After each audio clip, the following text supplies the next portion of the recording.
Good evening, Trinidad and Tobago. Welcome to Plain. I'm joined this evening by well-known activist, animal rights activist, human rights activist. He is a former senator and a thought leader. He is Dr. Kriyan Singh. Good night, Kriyan. Doc. Good night. Good night, Philip. How you doing, brother? Good night to everyone. Good night to all your PEP supporters, onlookers, everyone. Good night. How you all doing?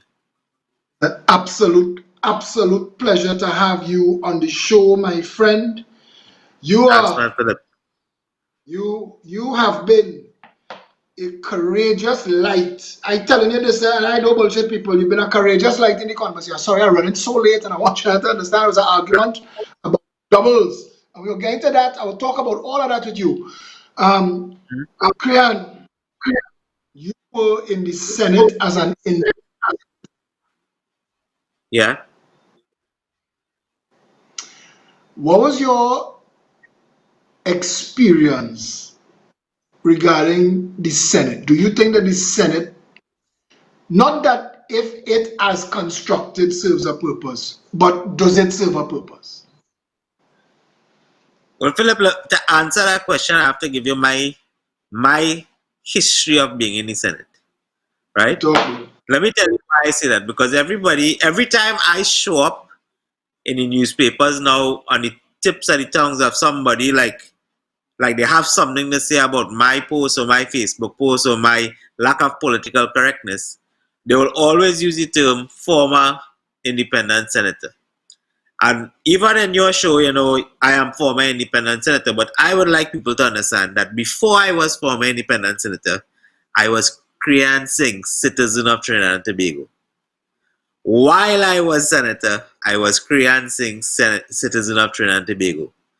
Now I am no longer an independent senator, and I am still Kriyan Singh, citizen of Trinidad and Tobago. And why that is important, Philip, is because I was there as a citizen of Trinidad and Tobago. I was not there as anything else. I was not there as a supporter of one party or another party or an intellect in any field or an expert in any field.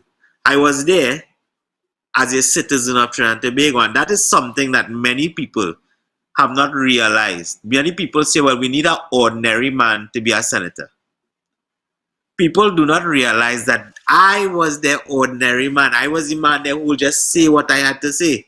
I don't care who say what in the newspaper after. When I was in the newspaper about speaking about my testicles and so on, that was actually my situation. I was in a hospital bed in England with my left testicle swollen in my hand, reading and crying about my name being defamed on Facebook, in the papers, in the Express. That was my situation. So what I'm saying is I am not former independent senator. I am creating a citizen of Trinidad and Tobago.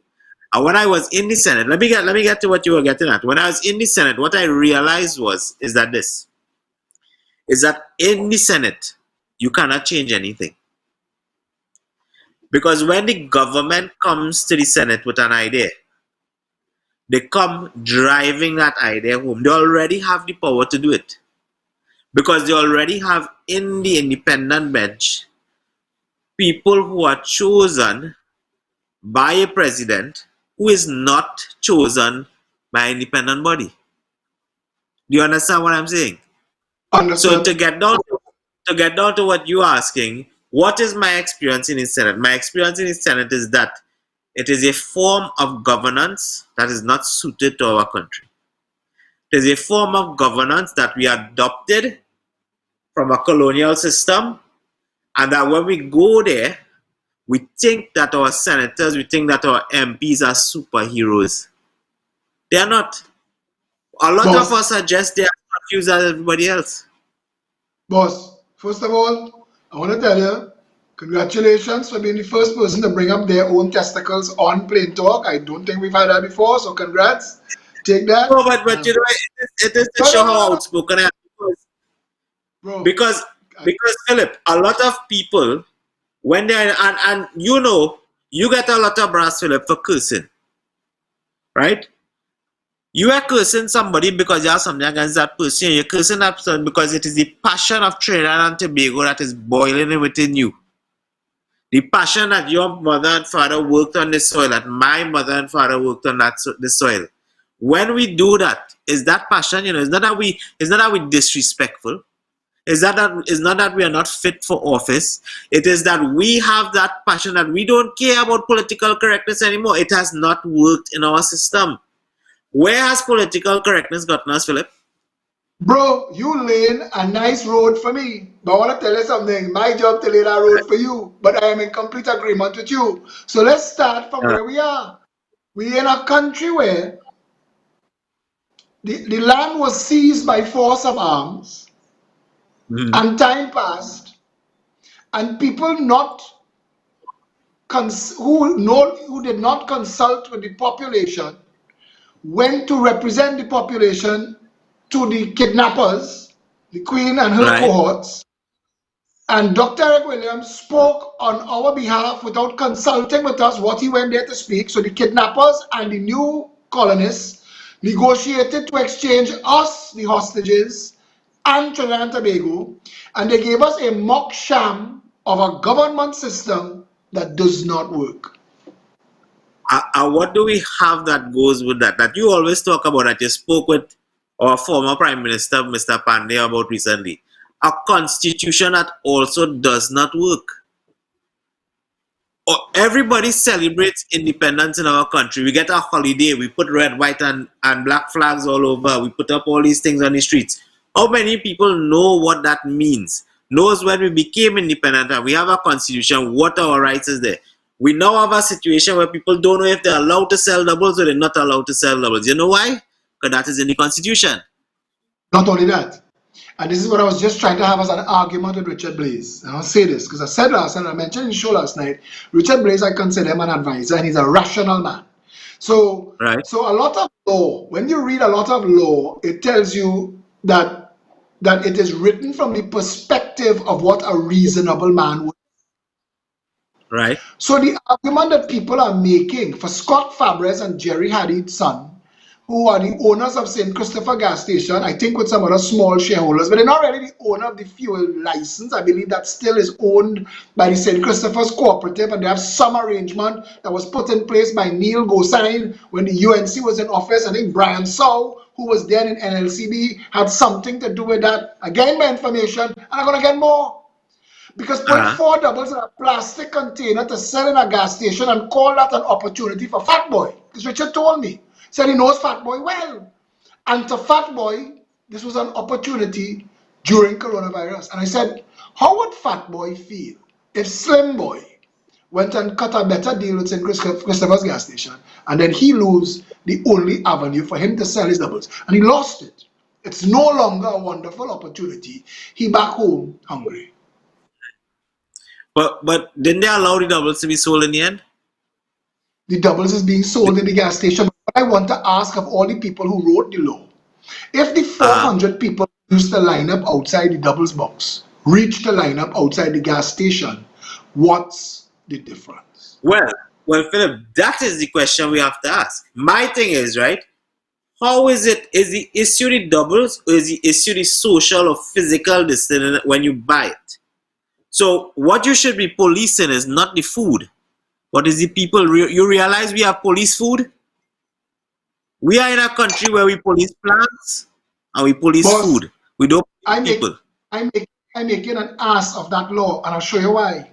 If Uh, all the restaurants tomorrow went and buy 4 kiss bread in the grocery and put it in their restaurant, because in Maraval, in Bossier Village, there is Creole Kitchen. I did a video about that the other day. Creole Kitchen, they are about 30 years selling Creole food. And they are very, very successful. Creole Kitchen is so successful, they cause 90% of the traffic into and out of Maraval between the hours of 11 and 2 o'clock every day.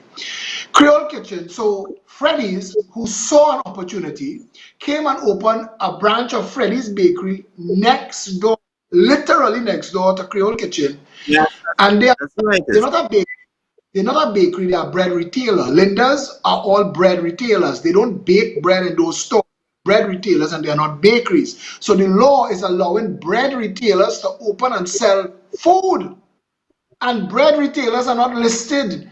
Bakeries are. And I'm showing you that if you're going to work with the letter of the law, that a doubles box is not an essential service, but a bakery is. A bread stand isn't. And Linda's Bakery in Maraval is a glorified bread stand. So is Freddy's Bakery in Bossier Village next door to Creole Kitchen. But Creole Kitchen can't open because they don't sell bread. Freddy's can because they sell bread, so they can also sell. And I went in Long Circular Mall and I said to So, all the stores in Circular Mall, go to St. Christopher's gas station and sell them your books, sell them your clothes, sell them your hats, sell them your bags, sell them your toys. Because St. Christopher's gas station could become a mall selling anything he wants because he's a gas station. ah, well, you see now, Philip, at the end of it, I remember just before they closed down the doubles people, certain double stalls took the initiative to put up shields, the same shields they put up in KFC.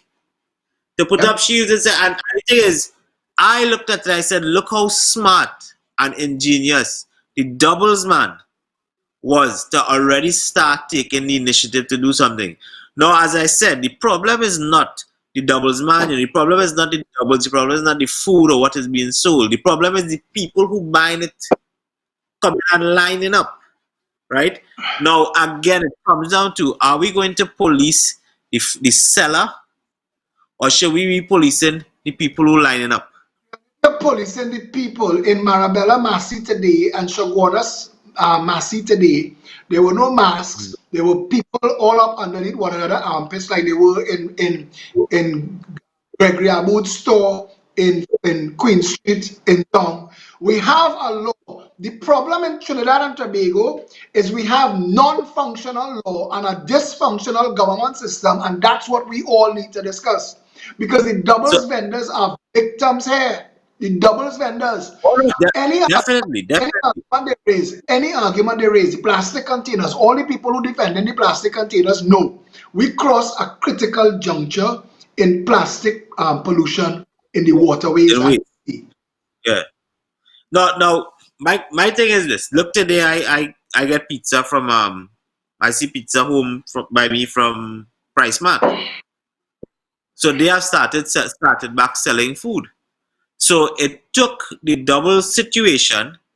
It took a policeman going and stopping doubles for Price Mart to now know that hey, we could start back selling pizza.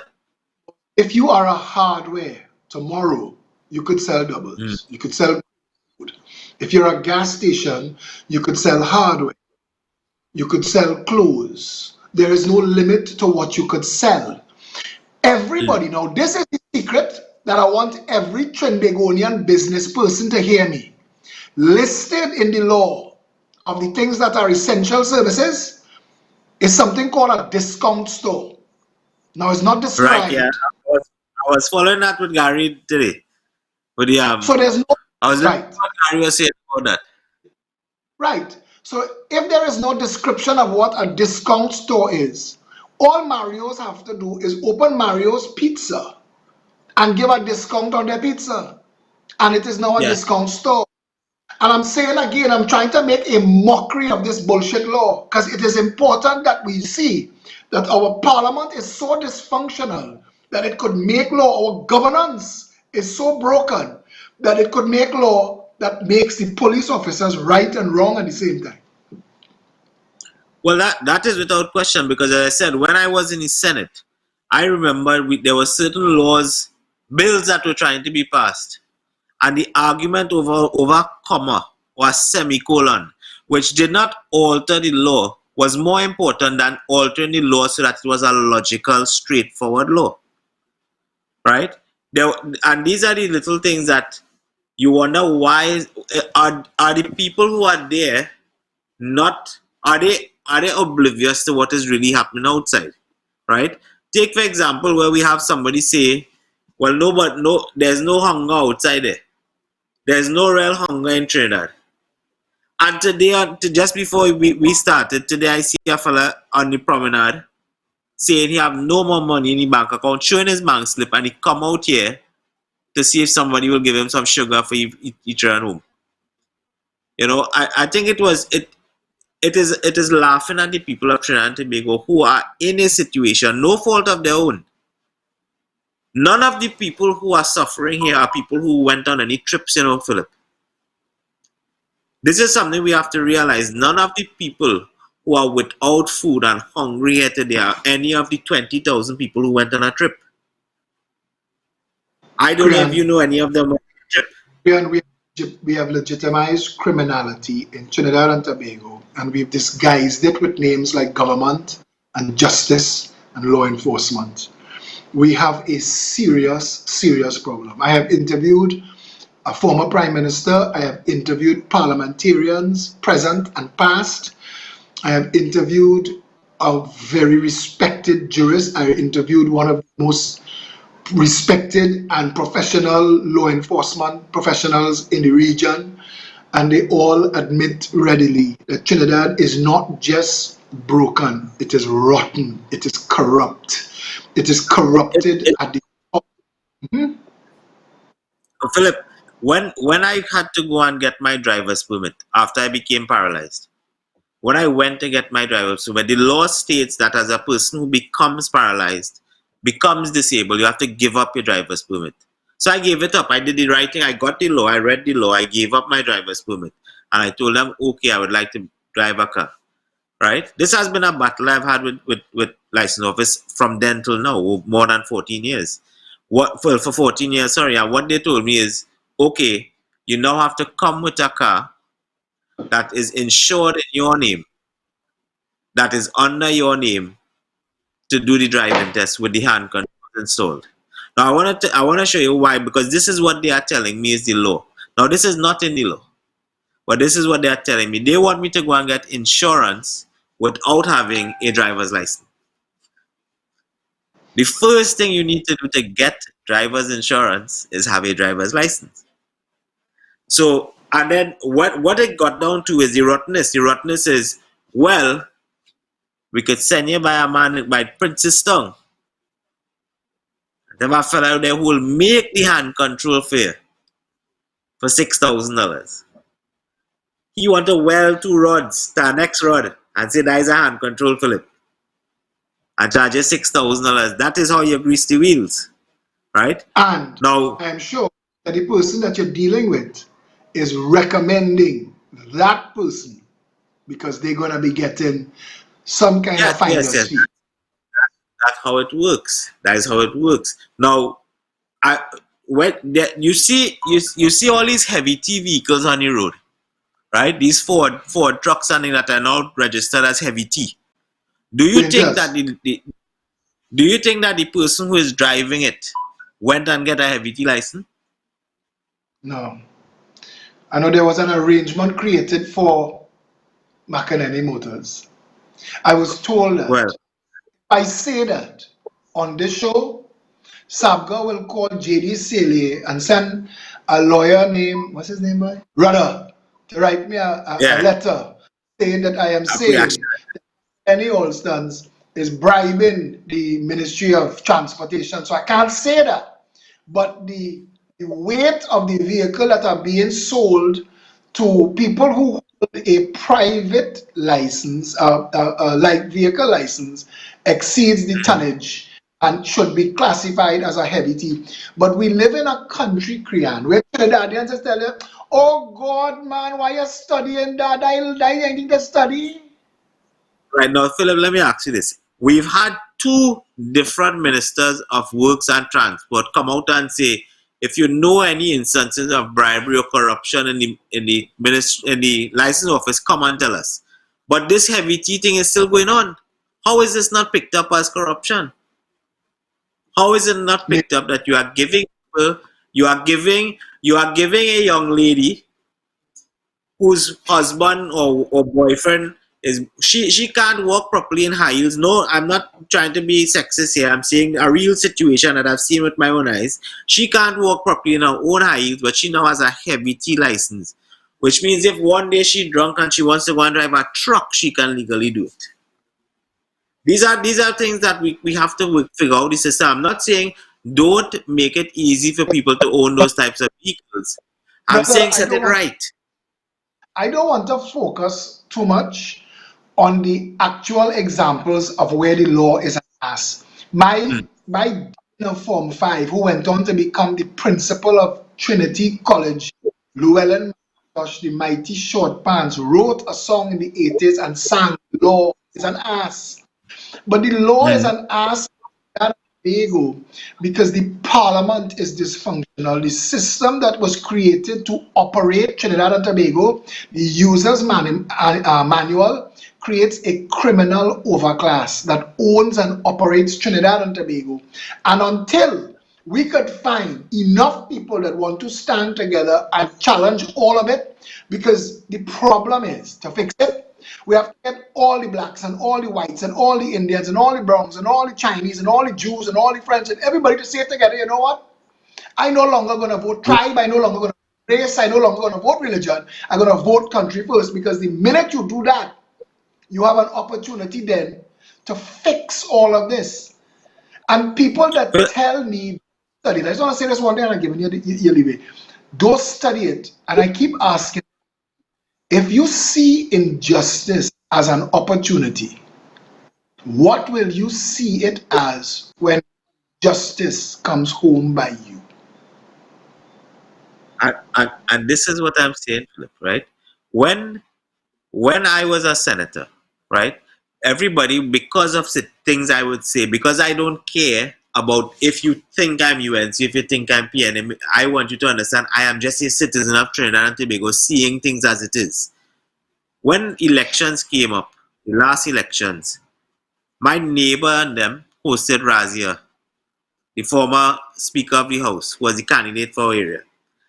They told me, Kriyan, could you come as a former senator and speak? I said, not a problem. I was on my way to the gym.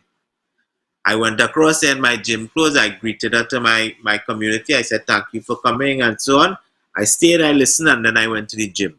A couple days after Faris had his meeting in Mbakade, I carried people in my van to the meeting and sat down there and listened to Faris speak in the rain in my van, listening to Faris speak because I wanted to hear what he had to say. I went to Joel D'Souza's meeting, and you would remember I was there. At Joel D'Souza's meeting, I was there. She was going up as an independent candidate. And I said, listen to me. Sat down, I said, listen, Kriyan, you have one vote. Every citizen has one vote. How do you make that one vote count, Philip? When you have two choices that you are choosing between who thief less, I'm not talking about the individuals, I'm talking about the political parties. When you have to choose between who thief less, that is not a choice. That is, as you said, a criminality that overshadows us. And I made this public day after I voted for Joel D'Souza. The reason I voted for Joel D'Souza is not that she's my friend, because Faris is my friend and Razia is also my friend, two of whom I have a whole lot of respect for. I voted for Joel D'Souza because the principle she went with was honesty. That if she won, she would do what she said she was doing.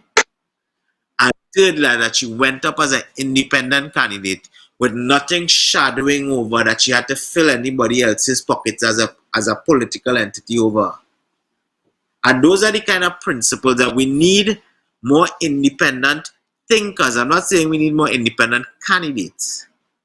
But if you can get more independent thinkers out there, then you will Brian, come up with parties that are independent. Brian, it's a chicken and an egg, eh? Because the average person wants to be an independent thinker. You know? The average person wants to be rational, but they don't have Mm. opportunities to be rational. You just described that earlier. Without Joel as an independent candidate, you would have had to choose between cancer and a heart attack, because regardless of how much you feel for Razia and Faris, the two parties they represent are criminal organizations that have taken place in billion-dollar crime that has kept this country back, that has retarded its development. I just want to say, Clarence Rambarat, who's an attorney, he was a professor and a board member at Carney Limited, wrote an article in the Express before the election in 2015, and he said the next election will be a contest to see who less worse. And he obviously picked Well, a side. as you bring up Clarence, right? And this is, I like to, on my Facebook personality is I like to make jokes and sarcasm about what is going on in our country as well, because it's the only way that a lot of us can take it. The insanity that goes on for governance in our country, the only way a lot of us can swallow it is to laugh about it, right? And for example, with Clarence, we now have a situation here where we had our Prime Minister go away and discuss yam, the importation of yam from Ghana. Now, I'm not saying it's not something that could happen, but did we not last year seize yam, 2,500 pounds of yam coming on a product from Venezuela? Now, if we are now in agreement that we could do trade with Venezuela, we are a sovereign state and we don't have to worry about sanction, why aren't we just bringing the yam from Venezuela? Why don't we support our neighbor and say, okay, listen, we don't need to fly yam on a cargo ship. It is people like you that have Faris and Stuart working overtime to turn off social media because you're giving people too much truth. And truth is poison to the PNM. Truth is poison because when you ask questions, cult members don't know how to answer, so they have to go back to the cult to ask them why we not bringing the yam straight from Venezuela. Krian asked that question. They go tell you, go take on Krian. They go attack Krian name, call Krian a whole UNC. But we are saying that we want to trade with our neighbors. We had yam coming from there. Why? There's so much things we could bring from Venezuela. If we are saying, listen, we are a sovereign state, we are accepting what is happening in Venezuela. There's no humanitarian crisis. It's just a little civil unrest. It's just a little governance issue. Then let us do trade with them. Otherwise, come out and say, listen, this is which pick a side. Right now, we haven't even said if we are neutral. Right now, we don't know where we stand as a nation. What is our?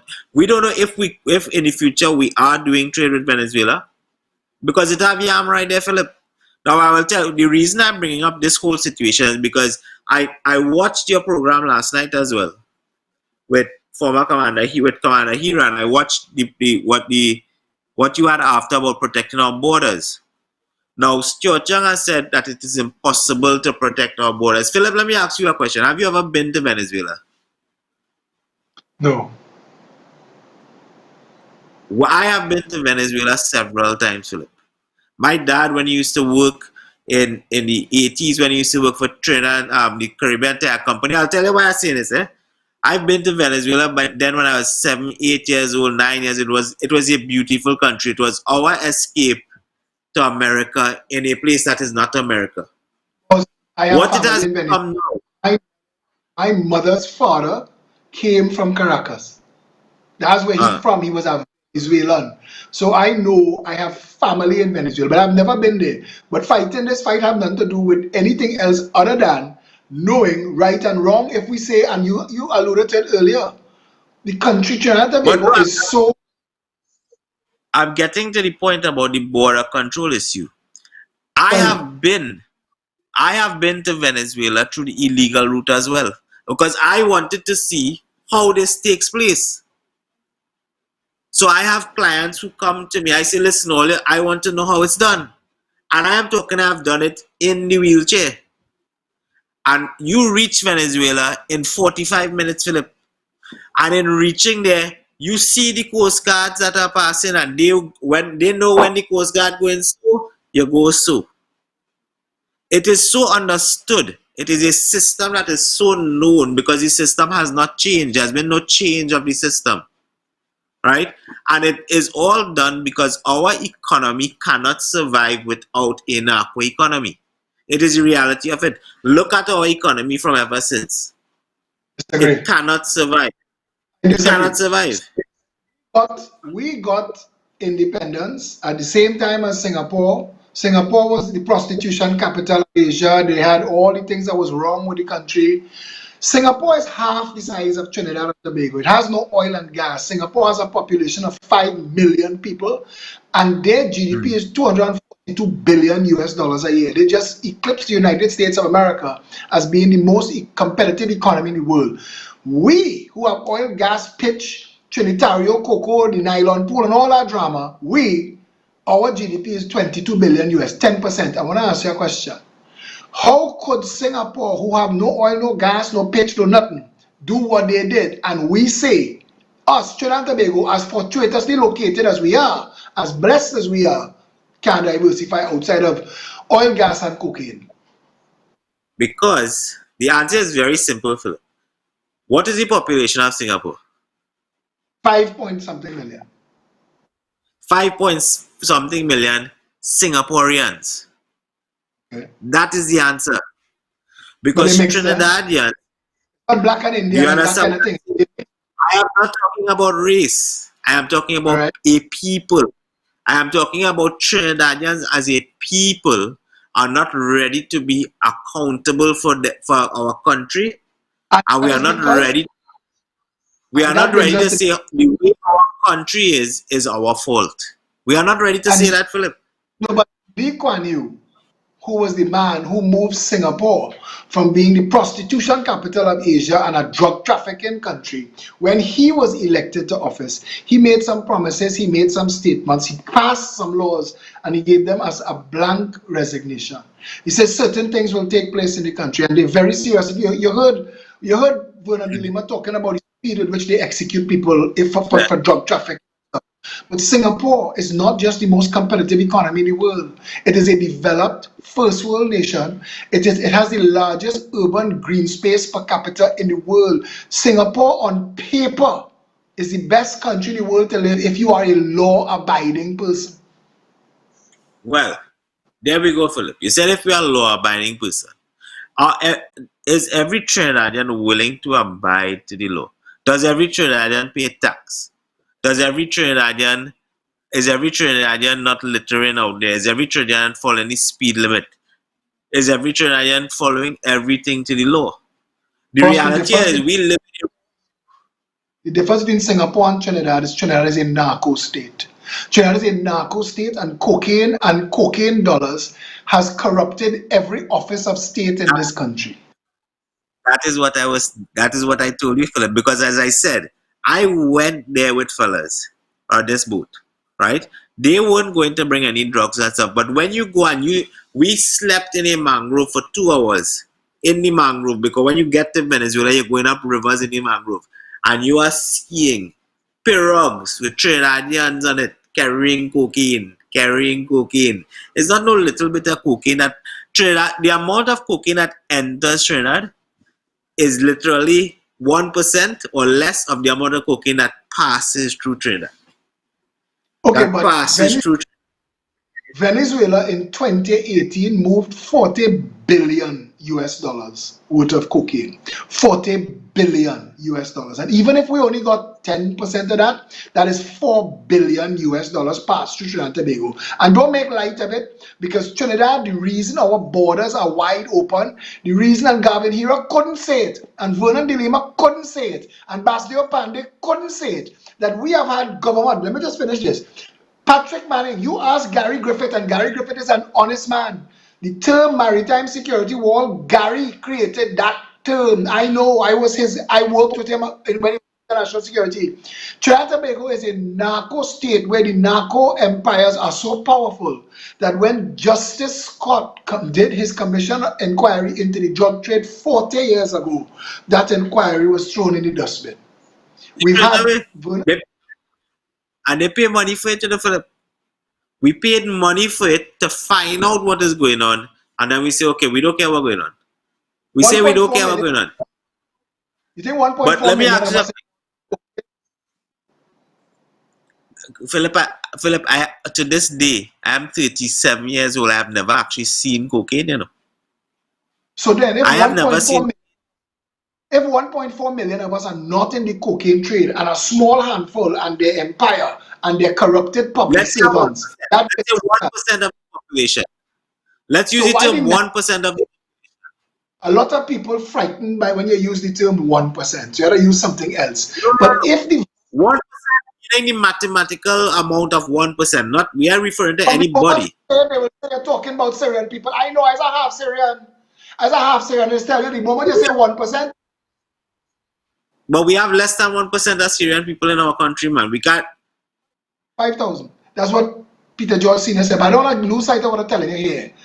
If the vast majority of us, let's say 97% of us, are not beneficiaries from the cocaine trade, because you say that our economy is run on cocaine, but it doesn't trickle down to the small man. Trinidadians, No, rank and file, suffering.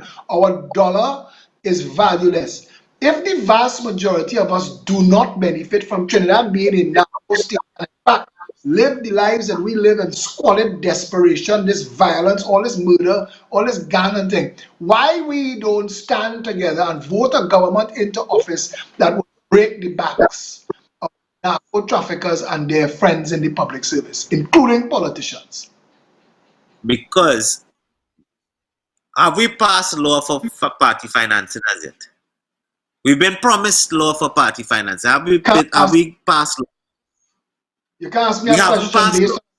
on dysfunctional system. I am not answering for what they do because they're wrong and they're not doing it. So here's your answer. If we haven't passed law to deal with party finances, then party finances can always be the people who benefit from the narco trade. So the people who benefited from the narco trade, when you, Philip, I own a business. When I will ever see $160 million in a business as a veterinarian, when I will ever see that? I could hire as many people as I want. I will never see $160 million. But somebody has that amount of money to pay for cocaine and move it in our country. So that is not me. That is not you. If I was Who the that prime is? minister, if I was the prime minister, I'd go to Donald Trump and I would tell him this. Plain. Either send enough men and machinery to end the cocaine trafficking through my country at your expense, or I will legalize cocaine and they could all traffic it to America from today. Because the cost of fighting the drug trade in Trinidad and Tobago that is being borne by taxpayers that are losing money and their lives is really a battle for America. We not snorting and injecting and doing all the things here and smoking the cocaine here. It is What? business people based in Trinidad and Venezuela and Colombia and wherever that are using Trinidad as a pipeline. And the end result, the reason is they want to get it to America. That's where the money is. 40 billion US dollars street value in America. To stop the drug trade, America just had to park a little piece of their Coast Guard outside of Trinidad and Tobago like they're doing right now. And all of a sudden, Trinidad and Tobago Coast Guard know how to find cocaine again. But what if we make a better suggestion? What about if they legalize it in the US? Because in country in Portugal, like when they do legalize cocaine, they legalize all drugs and say use what you want, and people stop becoming addicts. So that might be the other option. Tell Trump, listen, legalize cocaine in the US. I'm not running for leadership of the United States of America. My No, concern no, no, no. is to What I'm make saying is, Trinidad. I want you to be able to go home and cut out the wrought iron around your windows and throw it away. I want if you forget your key in your car when you wake up tomorrow morning, somebody pass and see your window down and they turn it up for you, but they ain't thief your car. I want us to get back to a country where every creed and race does in fact find an equal place so that the lowest classes are not held and jailed for the rest of their lives for driving a pirogue on Mona's Island, but whoever imported the $600 million worth of cocaine, them in the wind. And we don't have a system that could continuously track them. So we could jail the loaders and the boat drivers for life. but Philip, if you look at everything that has been done in terms of the tear down of anything that has been put in place to monitor our borders, it has all been politically geared, but in the sole purpose of allowing the drug trade to continue. What you are saying and what I am saying is the same thing, is that the people who finance the political system are the people who stand to make the millions from the system allowing the drug trade to continue. So until you have a party that could come up there not being financed by them, and when I say by them, by the narco traffickers, until you have a party that is solely financed by good people and by clean money, you're not going to deal with that problem. You're not going to correct it. When you were in the Because, Senate, go ahead, go ahead. when you were in the Senate, at any time did a bill come to the Senate that tried to bring the issue of drug trafficking and money laundering in Trinidad and Tobago under control?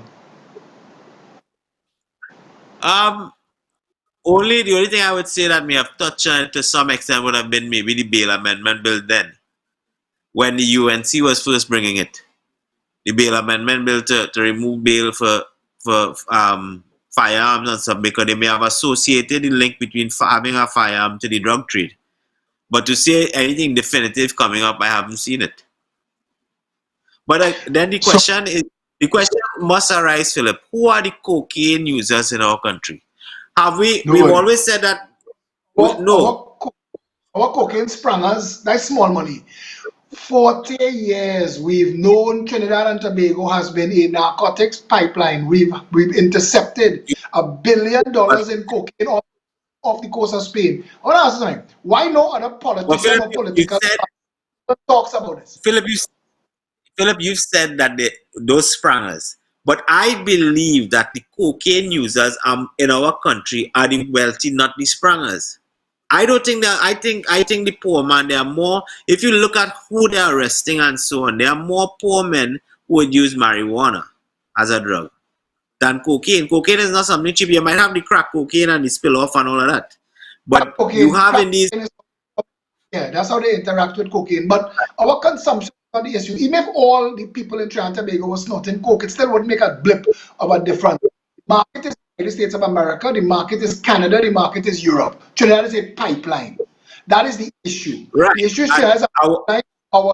Systems, our systems of interdiction are corrupted with cocaine dollars. We have created a commercial empire in Trinidad and Tobago set up to launder cocaine dollars. Our public works contracts, a lot of those public works contracts, if you go and check it, to get back a check from Ministry of Works or NLCB is a clean check. There are people who say there are people who have lotto booths that don't see a single customer, but at the end of the day, they're racking up bigger numbers than anybody else. Money laundering is a uh, massive, massive business in Trinidad and Tobago. well, Massive. okay, Philip. If the thing about it is it that right now we don't have enough users of the drug for it to be a public health problem in our country? That cocaine is not seen actually as a problem in our country, because marijuana was seen as a problem in our country enough for all the laws and so on to be against marijuana in our country. Now marijuana is legal. So is it that we don't have enough users of it in our country for enough drive to be there to stop it from passing through our country? Because the mindset might be that, listen, if this just passing through our country and all are we getting a little something we pocket man, let it happen. All are we getting to live a little fatter, let it happen. And that may be what your former speakers was alluding to without being allowed to say it. Yeah, you have to look at the financial market in Trinidad and Tobago. If you pass, when they brought up the property tax proposal, I sent in a proposal, and a lot of people didn't know that we had the information that we had, and they were upset that we put out that information. And I said the child does need a property tax regime. On your primary dwelling, your property tax should be zero. Trinidad is a wealthy country, 0%. Regardless of how big or how small, your primary dwelling, 0%. Your second house, 5%. Your third house, 10%. Your fourth house, 15%. And escalate it until if you own 20 properties every year, you will be paying the state the full value of those properties, because a lot of cocaine and corruption dollars are hidden in real estate in Trinidad and Tobago.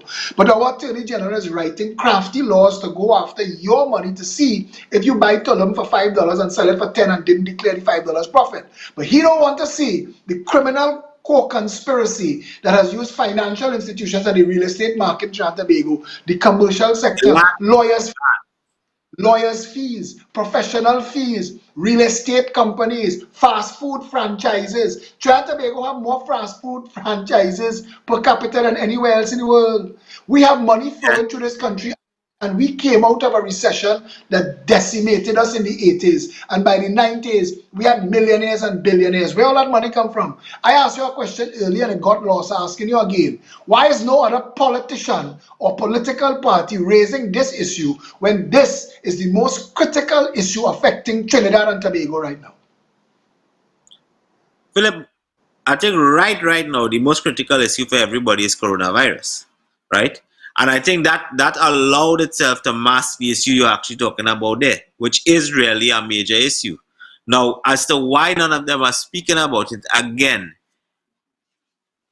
you wouldn't gossip your father if your father getting your money.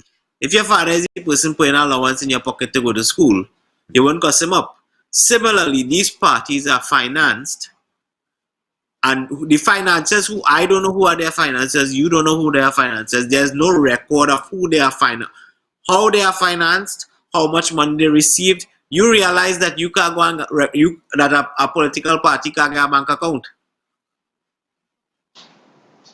You realize that a political party cannot get a bank account. So who are checks being written to, and Yeah, who are and cashing checks? I risk upsetting a woman named Mariella Jardine who thinks that this is Hema Ramkissoon's show, Fazir's show, that you came on here to be interviewed. She doesn't understand that plain talk is a debate, and I bring critical thinkers to help people like her understand how the country works. So I wanna ask you a question. You just asked a question. Ask me it again.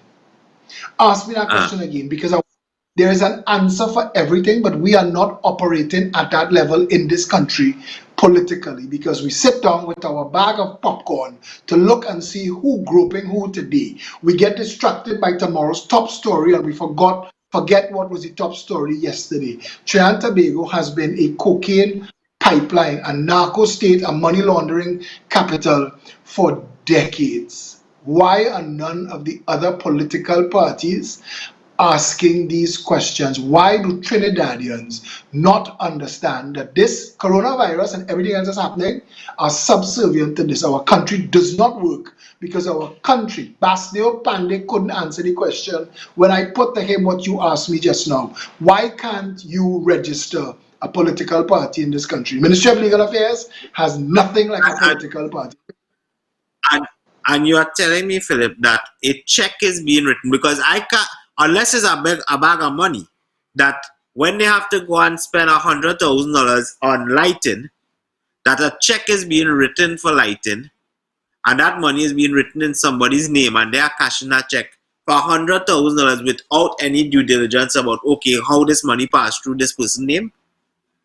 Look at the amount of money it takes. You all now have a political party. You know what it takes, right, to get to the level that the other political parties are in terms of advertising and media coverage and advertisement on TV and so on, right? Or to run a full page ad. Look how many full page ads these newspapers run for political parties that are paid full pages ads. Who writes the checks for these things? We don't know. So this is what you are saying, is that if we don't know and that money is not coming out of a company, something that is legitimate, the only place it could come from is an illegitimate business, which is narcotic trade, which is the narco trade. And we have to be real about that. Philip, have you ever watched the series Narcos? A little bit. It Huh? looks too real. It looks too real when I see those kind of shows. I watched Queen of the South and I thought I was looking at Trinidad and Tobago. I watched, no, I was never into this whole thing about how it happened and but I watched the series Narcos and it made me wonder if this is really what took place in Colombia. And then I went and watched documentaries on it. And it may open up my eyes to realize the Narcos episode, Narcos series 3. They do Colombia, they do Mexico. The next one will be Trinidad and Tobago. It will be Venezuela, Trinidad and Tobago. That is what the series will be about if we continue down this road. Because it's just so real how involved the police are in it, how involved the politicians are in it, how involved the judiciary is in it. Because the narcotics trade is the amount of money you are talking about is something that is unreal, you know. The richest man in the world that ever lived was Pablo Escobar. I won't doubt it. That is a They couldn't. that is a fact. He You could know how much money Bill Gates had. You couldn't know how much Escobar had. no. This is the recorded fact. He had No, money buried in the ground all over. I agree with you. But you could never know his totals. That's what I'm saying. He had to have been. He had to have been, and the drug empires But absolutely. and the thing is that what we fail to realize is even at that point in time, Trinidad was also linked to the Colombian drug trade. You know, there's mention of Trinidad being the routes that Pablo Escobar ran through Trinidad, including Trinidad, to get cocaine to Europe. It wasn't just America you were selling cocaine to. And, and in the Panama Papers, big Trinidad law firms, politicians, senior public officials have been mentioned. Trinidad is a dirty, dirty place. The And world has is not anyone going to. The world not going to miss Trinidad if we cease to exist. You know, Trinidad is not a benefit to the world. You know, But has you said in the Panama Papers, has anyone been arrested, Philip? This is a Has corrupt anyone been? country. We Has spent a anyone hundred. ever been The DPP spent convicted of? 150. The DPP spent $150 million trying to prosecute Ishgal Branson for $1 billion. That means we spent a further 15% chasing the initial sum of money, and we still have nothing to show for it. Hmm. It it it is sad, Philip, because the thing about it is that as you bring up Singapore, but you look at how I made a comment on one of your posts recently, and I said, you know how many Trinidadians have not had the opportunity I saw to that. go to another nation and see how it operates. And I said, you know, it's not even a matter of going to the US because, you know, people say, well, we don't want to be like the US. Everybody's against being like the US. We think we only too US oriented. But how many Trinidadians have even seen how Barbados operates? How clean Barbados is? How many Trinidadians have gone to Jamaica and all the bad things you hear about Jamaica, go to Jamaica and see how lovely it is. And you ask yourself, we are Caribbean people too. Why does our own country can't run like this? I went to Fort Lauderdale last year for 4 days just to collect a wheelchair, Philip. And I witnessed in that 4 days, when I passed by a place, a pothole on the road, the next day when I passed back, the whole road, I'm talking the entire stretch, probably about 4 miles of road, resheeted for one pothole. But Krian, you were in the And in Senate. our country, Did you ever have but cause these to are stand not up? things. Did you ever have cause to stand up in the Senate and say, Mr. President of the Senate, none of this is making sense. I live in a rat hole. My country. But but Tell me. But Philip, let me tell you, twice I did that. Once at 2:30 in the morning when they were debating the dangerous dog bill, and we were adamant that this law does not pass. And one independent senator who was removed from the Senate the next week because of some issue with a bank and so on, right? Something to do with the inside trading or something like that. He was removed from the independent bench the next week. He was the only one that voted for the dangerous dog bill, that voted with the now opposition, the then government. And I That person, left at, that person you named, huh? did he lose his stock trading license? Was he removed from the West Indies stock, the Trinidad and Tobago Stock Exchange? I don't know. I don't know. I didn't Who follow it up, but I know he was removed from the Senate. followed? None of those consequences. None of those consequences. Right? And I want to tell Ms. But Johnson, who was just watching this, I, not a powder. let me This is tell to you, raise these. at Go ahead. 3 o'clock in the night, I looked at everybody in that Senate and I told the president of the House, I said, this is not making any sense. I say, you all are right now here making a mockery of a system that has failed our country. I am in the Hansard saying that, you know, Philip. And I left. I said, I'm leaving. And I couldn't stand it anymore because they were there making a mockery of our system. If you remember, at that point in time, the then government came with a bill that was flawed, a bill that was being enacted with no way of operating it at all, the dangerous dog bill. It was a flawed bill. They came with it and they came saying that their policy was that it will be passed. It didn't matter if it was flawed, it was going to be passed. They knew it was flawed, they accepted it was flawed, but the end of the day is the people want something, we go in and pass it. Now, how can I support a system where it don't matter if it's going to work or not, we must pass it? That is the kind of lawmaking we have in our country. That is our constitution. That's what they did. How it hang its swing. At, Trinidad and Tobago has a national anthem that was written for the Caribbean Federation. It wasn't written for Trinidad and Tobago. We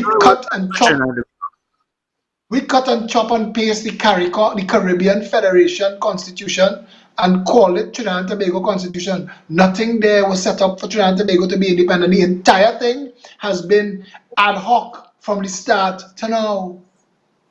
Philip, look how much has taken place in the last 40 days of us being in lockdown, I would say, right?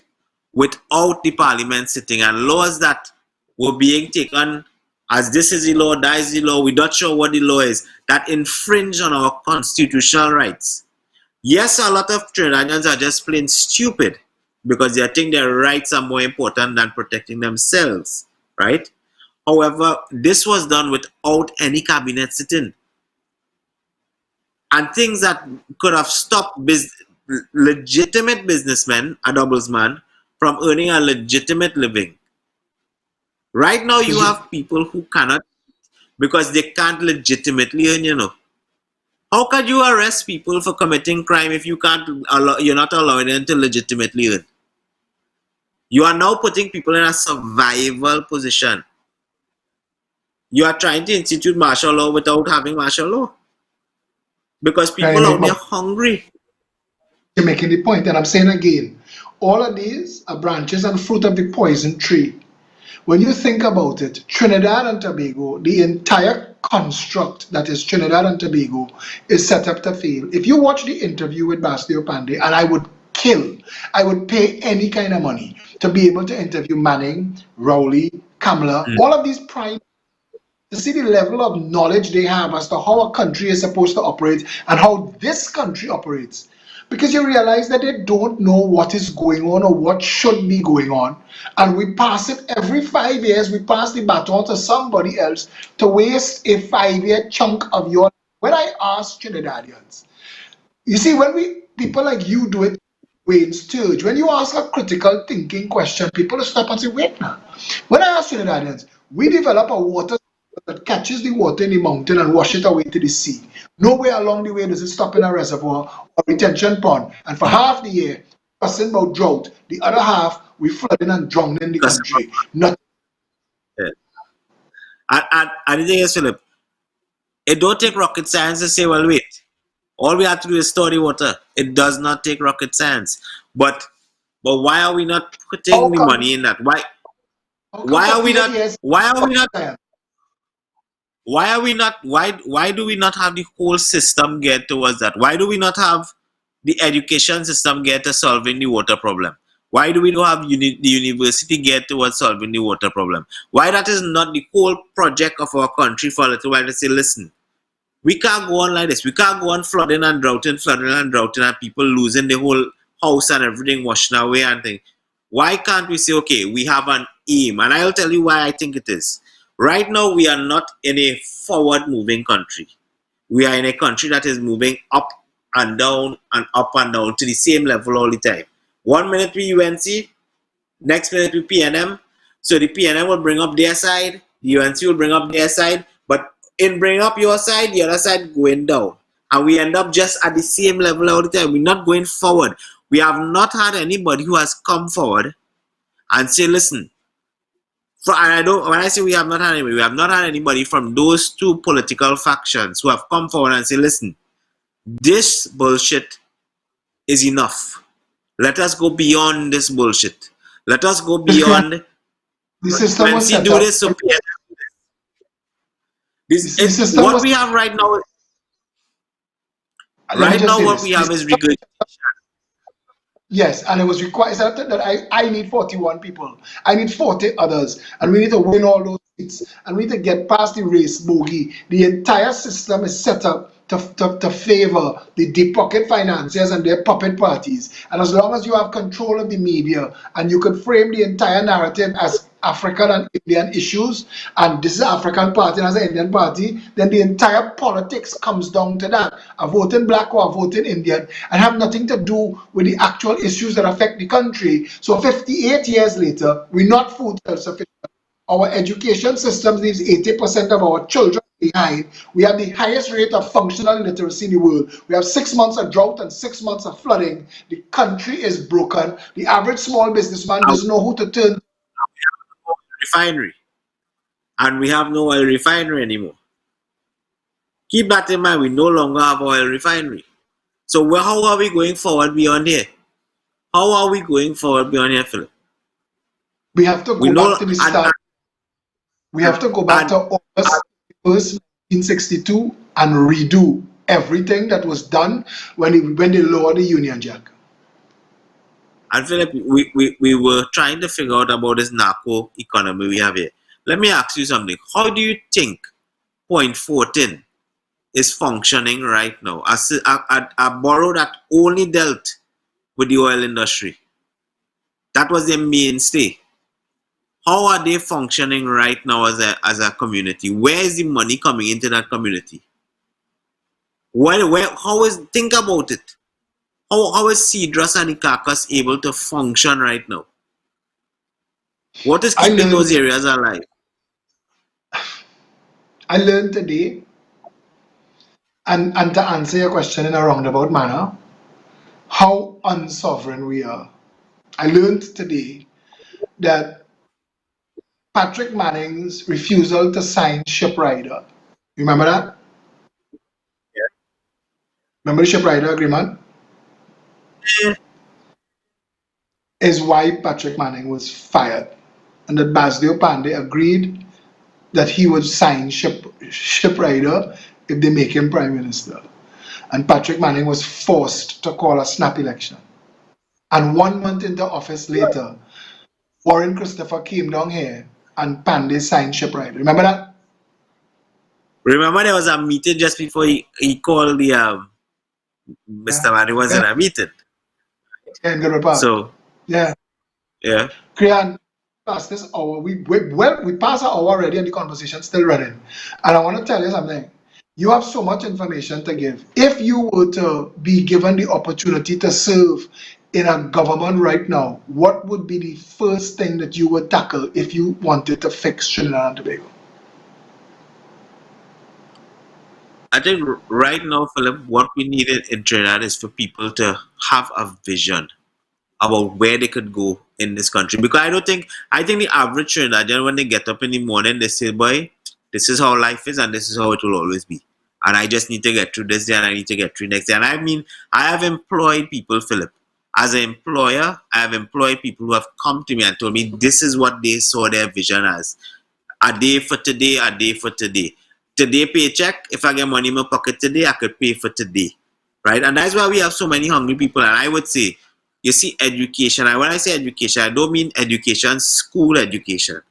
I mean, we need to develop people to have that vision about where they want to go. The average trader, if you ask them what they want to be at any age, they will say something that is highly unrealistic to be in this country and do it successfully. They will say something that is highly unrealistic. You have people right now, if you ask them what they want to be, I want to be a doctor, but you have so many doctors unemployed in this country right now. I'm not saying that your dream to be a doctor is false. I'm saying that is unrealistic what you are asking to be because there's not the scope for it right now. There's not employment in it. So we need to develop our country. And you see that get people from an early age to have a vision about what this country can be, right? I've gone to other countries and spoke as an advocate for people with disabilities. I've gone and spoken with children who are 5 years old, 10 years old, 11 years old, who have more vision, Philip, than our people who are elected politicians. I am talking about 5 year olds, 10 year olds, 12 year olds who have more vision than our politicians. Visions in terms of they're not blinded by color of skin, by cultural background, by where your parents came from as opposed to where my parents came from, or whether your parents came on a slave boat and my parents come on an indentured boat. They're not blinded by that. They just think, okay, how can I make this little piece of island we have better? Right? And that is where I think the children, as much as we don't like to always go back to Eric Williams spoke highly of the future of our country was in the school bag of our children. And I think it is still there, but we have to think about it not just as a school bag, but it has to be everything that we put into those youths. Are we bringing up youths with the right mindset about how to go forward in life? That to go forward and try to make Trinidad a better place? Or are we now having youths just saying, boy, you had to be able to survive? The average Trinidadian right now is just thinking about survival. And I mean outside of this pandemic. The average Trinidadian is thinking about survival. Just before you connected the call, I was talking to Satish about how I watching how people are suffering in our country right now. And I'll tell you frankly, I'm not suffering. I have an essential business, but I chose to close it because I didn't want to put my workers at risk. I didn't want to put my parents at risk because my business is at my home. So I closed my essential business. I said it was not worth it. I would pay my workers and thing. I would stay home and after we would sort out making back what we had to make back. The point I'm making is that I know people who, if they don't go out and work today, they can't eat today, Philip. And they can't feed their two children and their wife today. I know taxi drivers. If you look at them, they're not poor, Philip. They have a home over their head. They have a house. But the reality is that to get that, they have to work every day. And this time right now, where they're not working, our country don't have anything in place better than $1,500, Philip. $1,500, a salary relief of $1,500 assumes that a household could survive on 50 TT a day. Krian, I want to tell you, all the points that you're raising are important, but I still find that and I'm not discounting it because it's all critical. But our background hum does not include the fact that the country is so incredibly broken that while we arguing about the $1,500, they're thieving hundreds of millions of dollars. These guys are contracts. There's a contract mafia in this country. Johnny O'Halloran sold Trinidad's 50 grand oil company to an obscure company named Tesoro for a $50,000 deposit, and he just kept collecting kickbacks and shares after. That's been going on since 1962. Nothing's changed. We have no system in place for nobody to counter anybody. And I'm just saying to you, that should be our background hum. If we get into government, the first thing that we're supposed to be able to guarantee to the people is this: that your government system must work for the people. You asked questions about Labre and Point 14, I believe that's what you were talking about. The Progressive Empowerment Party proposes something called a constituency board of supervisors that would remove the power centralized in the cabinet and put it in the constituency.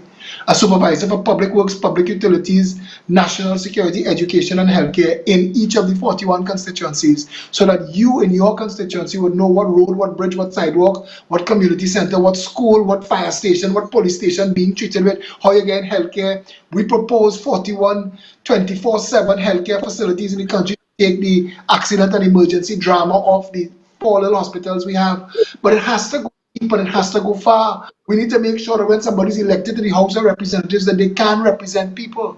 You need to separate the legislature from the executive, because you have people who use the parliament to get in the government, or use the Senate to get in the government and get a ministry, and to hell with the rest of the responsibilities. And the real responsibility is representing the people. The average Trinbagonian have no access to government. None. Until they have, we talk, we make some memes, we express our discourtesy, or we go and cuss and we threaten and we burn tires. There is no real politics in Trinidad and Tobago, no real political representation. So, Philip, let me ask you a question. You said separate the legislation from the executive. So, therefore, do you think that an MP should be separate from a minister?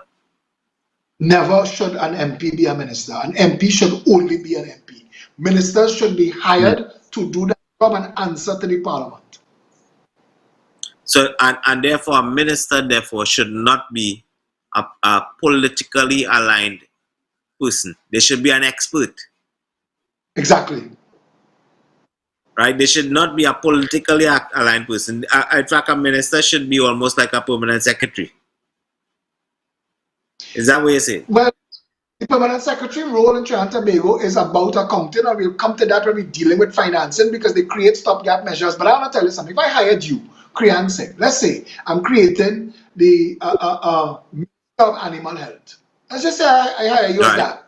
Minister of Animal Health, right? We say we want you to set up a system in Trinidad and Tobago to deal with the rights of all the animals in the country, the healthcare for all the animals in the country. You are now the person responsible for all of that. Give us a budget, give us a timeline, give us goals, objectives, measurables, metrics. Let us know where we'll be in 3 months, where we'll be in 6 months, where we'll be in 9, where we'll be in 12, what we could consider our goals, our targets, and our achievables, what it will cost us, what it will save us. So you give us all that information, and you say, okay, you're hired. 3 months from now, I'll call you back. And I'm grilling you as a parliament on all of that information that you gave me before. And you tell me your measurables and your metrics and your goals and your budgets and where you are and what you spent and what you achieved. And you say all that we've said 3 months ago, this is where we are. Now, in comparison, the current system is, how do you see like a minister currently, Philip? How it hangs. For example, For example, just before this, I saw something on CNC3 about they were having some 3 hours something or something like that with the Minister of Sport. Now I couldn't even remember who the Minister of Sport was. But I'm saying, how do we choose? How do they go about choosing a minister? Are any minister chosen on their expertise?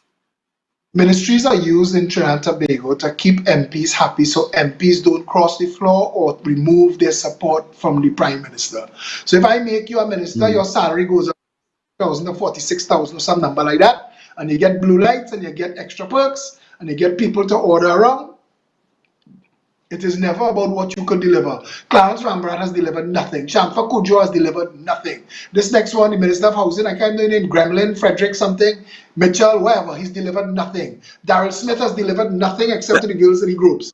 These people have all failed. They've all failed. Not one of them are worth the salary they collect. If the cabinet was functional, you would not need to hire 22 people and tell me how to restart an economy you shut down 4 weeks ago.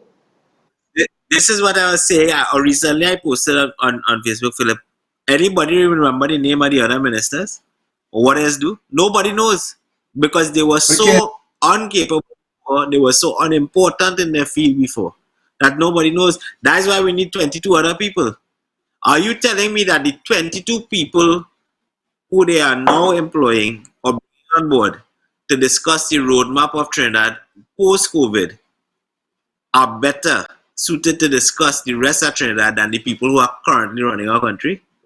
Is that what Winston our Dukran, Prime Minister is saying? Winston, Winston Dukran, Vasant Bharat, Bermudez Biscuits, Christian Muti of KFC fame, those four people have just insulted all of the financial technocrats in Central Bank and the Ministry of Finance who are responsible for keeping the wheels of the train on the tracks. None of those private enterprises are unimpeachable. None of them could say that their wealth is based on legal, moral, and ethical transactions. We, as a country, we just throw crap against the wall, and whatever sticks, we call that the target. Trinidadians do not have leadership. They do not know what our goals are. I ask people all the time, I can ask you, what is Trinidad and Tobago?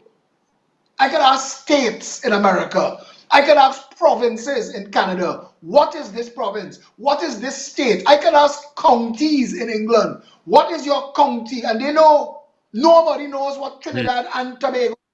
Nobody. Where we going? How we getting there? What are our targets? What are our goals? You talking about education? This You have a tertiary guys education want system and a university. with vision. Whereas what I'm saying right now, we don't have a vision. And this is why I want to ask you, Philip. Today I had to ask myself, what I want to ask Philip. I said, Philip, where you see yourself in 5 years' time from today?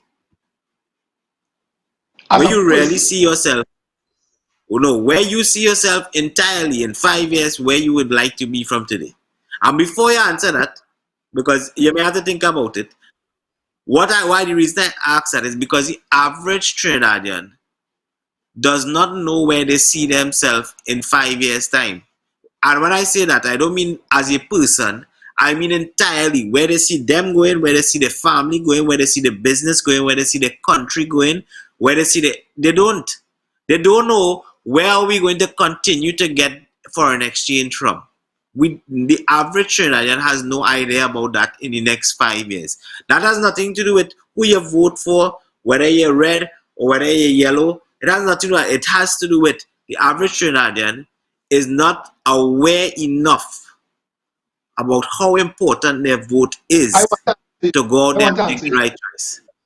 I want to answer you. I have a 26-year-old son who's known since he turned 12 that at every New Year's morning, you had to know what your goals for the year was quantitative and qualitative. If you scroll my Facebook, every all year's night, I tell people the same thing. Set your qualitative and quantitative goals for the next year. No first week, first day, first month, first quarter, first week, first day, first month, second quarter, first week, first day, first month, third quarter.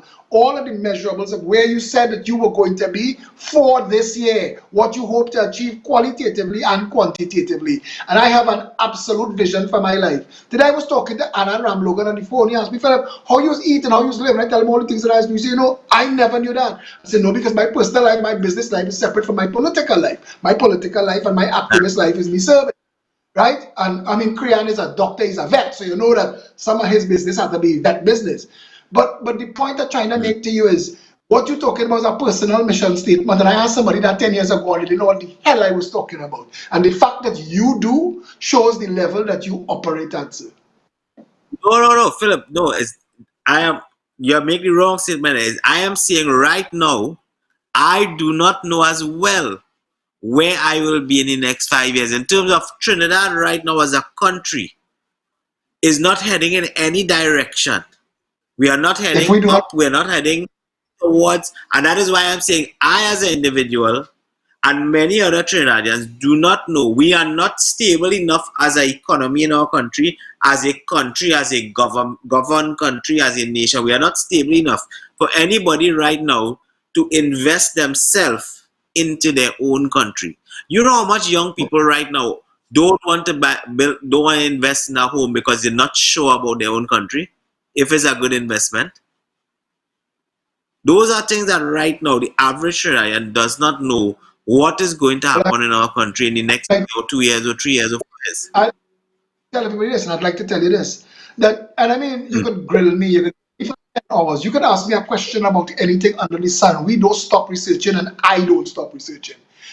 If the mm, progressive empowerment, which is the only hope, and I want to tell you why it's hope because of people like you, because I'm not going to stop pursuing you. I'm not going to stop pursuing Gary Aboud. I'm not going to stop pursuing Commander Hero and Vernon De Lima. I'm not going to stop pursuing Atto Bolden and all the best and all the brightest, because the Progressive Empowerment Party is supposed to offer hope to the country. We talk to lawyers and financial geniuses who talk about diversifying. You want to diversify country, diversify the economy first. Separate the day-to-day operation of the country from the vision of the financial future of the country, so the two things can run concurrently at the same time without one having to give ground to the other. Right now, there are studies about, and I'm afraid to mention public transport in a country like Trinidad and Tobago because it's so rife with corruption.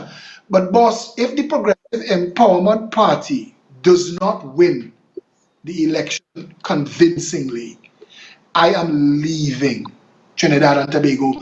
I am not going to waste. I am saying this as clear as I could. I say it on every interview.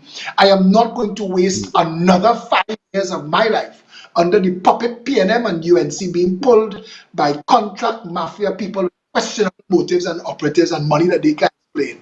I am no longer, I am 53 years old, sir, and I am not wasting another day in Trinidad and Tobago. I am going to put, this is 9:20 in the night. This interview was supposed to stop 20 minutes ago, but it is going good and I will give up the time for you. And I'm saying to Trinidad and Tobago, my entire day is politics. My entire day is meetings and conversations and interviews. And I will not stop. I will put everything, Michael Jordan said, put everything on the court. And if we do not win, I will be able to tell myself, I tell people all the time, if I wake up in Boston, and because if I leave here, I want to go to a university state or a country that has a university where I can live close by and broaden my mental horizons. I will not look back with guilt. I will say, I tried for 26 years of my life. I tried. And this is why I asked you, Philip, about where you see yourself in 5 years' time. Because realistically, if we do not have that political, I don't want to say change, I want to say if we don't have a political pandemic occur in our country where everybody wakes up and say, listen, all are we all the time was sick. All are we was positively stupid all the time to be sitting settling for this. We need to understand that whether we had 30 years or 1 or 10 years in the next one, or it never worked, right? You have people in areas now termed hotspots for crime. 1 minute they are hotspots for crime, next minute you know what they are? They are our grassroots people. How could your same hotspot for crime be 1 minute hotspot for crime and next minute them is your grassroots voters? It means you do not care about your grassroots voters, that you don't want to change what they have from being a hotspot. And that is what will continue in our country. And when you said you are prepared to leave, Philip, you will not believe how many times I look at my country and I say, why am I still here? I have opportunity that I could just pick up myself and leave Trinidad. And why am I still You're a here? doctor. But I'll tell you, You're a doctor. I will tell You can land I will tell you anywhere. why.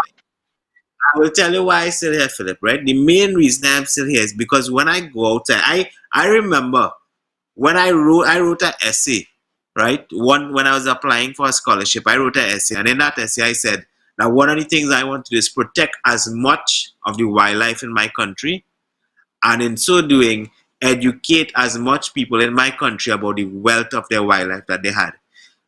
And that is the reason I will not leave my country. Yes, I will go away and better myself, but I believe that I was born here for a purpose, right? And you too, Philip, you was born here for a purpose. Now, whether you choose to go, you may have said, well, I have fulfilled that purpose. I have tried. And one day I will say, boy, I have tried and it is not fixable. And as you said, unless we all willing to get together and say, listen, what we were suffering with right now was a real sickness. We were suffering with insanity. Think if we do this over and over again, and if we put yellow and then if we put red, we're going to end up with something better. It wasn't working. We still have a parliament where 75% of the time spent in parliament, each speaker's time, 75% of the time is spent rehashing the faults that the other government did before. 75% of each speaker time is spent saying, when Olia was in power, Olia do this. When we was in power, we do that. With only 25% of the time actually speaking about how we move forward, how we progress, right? One of the things I said, and a lot of people think I was being negative or I was being whatever they want to say, devil's advocate about it. But I said, listen, the reality of it is Trinidad and Tobago needs something like coronavirus to hit Trinidad for us to realize what we have. Without struggle, there can be no progress, right? That is a quote that without struggle, there can be no progress. And without us going through the struggle of dealing with coronavirus, we would not have realized the capability. We would have not realized we could have a parallel healthcare system. Why are people lining up for dialysis if we have a parallel healthcare system for coronavirus? Why are people dying and sleeping on the ground in the Say that again about the healthcare system. Say it slow. Say it for the people in the back. Because they're not understanding that the things that were able to be done, the $80 million justice on time contract get cancelled like that. All of a sudden they realize, Pep, correct. We could put the courts digital. We could build the courthouse next to the jail and save $500 million every 10 years. Say it for the we people in the back. suddenly have 1,000 more beds when all the time we were saying people are sleeping on the ground. So you telling me all the time that Tanti who was dying with kidney failure was not as important as Tanti who died with coronavirus? I don't think that is looking at. I think all that we've said about healthcare and everything in Trinidad. Yes, we don't have the best healthcare. I've been in it. I've seen how bad it is. When I got in my accident, when I went to the hospital, they said they will not have a surgeon for 2.5 weeks to do the surgery. And you know what? My father said, should we wait? They said no, he wouldn't live. And we had to go and spend $2.6 million to do surgery on me. Otherwise, 2.5 weeks is the next time they would have somebody who could do it. Now, my question is, why could they not just hire the Trinidadian doctor in Trinidad to come into the government hospital and do it? Because that is how the government system should work. If you have a government healthcare system and there's an emergency, the government should say, bring that doctor, he's a Trinidadian, bring him, let him do it. And pay the money. I'm not saying it about for me only. I'm saying there are situations in our country where we could have put all this in place. We could have spent $10 billion on 116 cases of coronavirus. But we can't spend $1 million to buy a new dialysis machine. Boss, and that's the point. Does it make No, but that's the point. And to the average person, depending on if you and this is a PNM government or you're Indian and this is a PNM government, you want to see that different. To neither side, this is a country. To neither side. So to the Indians, Rowley failed. To the blacks, Rowley's a king. Flip the script. The Vasant Bharat that they cuss, keep Rowley, label Vasant Bharat for the rest of his life, the dog rice man. It is keep Christopher Mugabe Sabga Rowley, who labeled Vasant Bharat as the dog rice man from India for the rest of Vasant life. That is what Google will say of him. But Vasant is such a political prostitute and an opportunistic fool that he gone to serve on a committee to just further his own agenda, because there's nothing there as service. And there's nothing that that committee is going to do that will help Trinidad and Tobago. Because if that committee was really intent to help Trinidad and Tobago, they would have had some social activists on board. They would have had some animal activists on board. They would have had farmers on board and people who understand food processing. But all we put is a set of retailers and carpetbaggers and people who have been beneficiaries of the state for too long. Basan joined Philip, let them. me ask you something. How is the average person, the poor man who is in I don't want to call a specific area and make and bring down any area. How is the average poor man going to contribute towards this roadmap? They say we are taking suggestions. How is he going to do it? The same way he was supposed to fill out the form, go and get it printed when all the printers close, everywhere for. How is the average man? Why is there no public consultation? Wider understand about doing this roadmap, right? What's As your you opinion, said, sir? you have to have more people there to discuss it. This is not about 22 people who are businessmen. Is it that, if you understand what I'm saying, this is not the right way to deal with it, right? Go, as I was saying before, I closed down my business, even though it is listed as essential, because I did not want to put my family at risk, but also my employees at risk. Have we considered, when they now say open back the country, right? What are they going to do for employees in terms of insurance for if you get sick thereafter? These are things that I don't think anyone has considered, because we Sir, already have the police getting insurance if they get sick. We have everything had you statements raise, about the police getting insurance. everything that you raise reminds me of something else. The Commission of Inquiry into Clico Financial and the Hindu Credit Union made certain recommendations. One of them would have prevented Sagicor from becoming the size it is now. And now we have two other insurance companies in Trinidad and Tobago that are too big to fail. So if either of them fail, it's more jam for the treasury, more jam for the taxpayers. Nothing to prevent, More bailout, nothing. more bailout going to take place. More So bailout, Kriana, and it raises a question, Philip, though, with these nurses and the police. My question was this, right? Nurses are saying they want to have some insurance if something is to happen with the coronavirus. If any of them is to fall sick or so. My thing is, shouldn't they have insurance in place for nurses all along? Because they are exposed to so many other things. If we are saying that coronavirus is just a mild thing and there's so much more dangerous and deadly things, why don't nurses have that as part of their regime already? Something that nurses should have some form of insurance already, outside of just NIS. It should be there. Doctors should have it. Nurses should have it too. Krian, nothing works in Trinidad and Tobago. Trinidad is Uh, broken. as I was Nothing. telling you, Philip, when I went to Fort Lauderdale for those 4 days, 4 days I went just to collect my wheelchair. I landed in Fort Lauderdale with no luggage, none. I went, I went with my passport, did the check-in, everything. They told me go in a room. 2 DEA agents came and talked to me, right? And I swear, it's textbook ex-Marines looking people. They came and had a word with me, gave me a piece of paper to fill out. They said, they said, I said, where's the realist you here? They said, sir, you came to America with no luggage. I said, listen, I came here for 4 days to collect a wheelchair.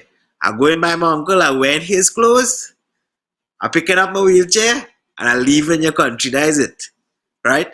And in those 4 days, Philip, I came back to Trinidad depressed. You know what I was depressed about? That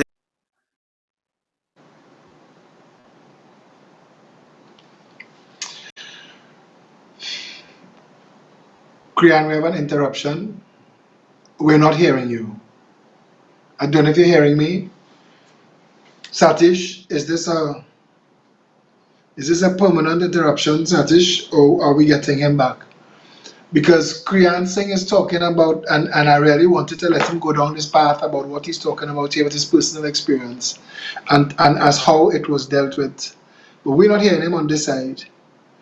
I don't know if you're not even, it may be an interruption of the show itself. I think the public may not even be hearing me.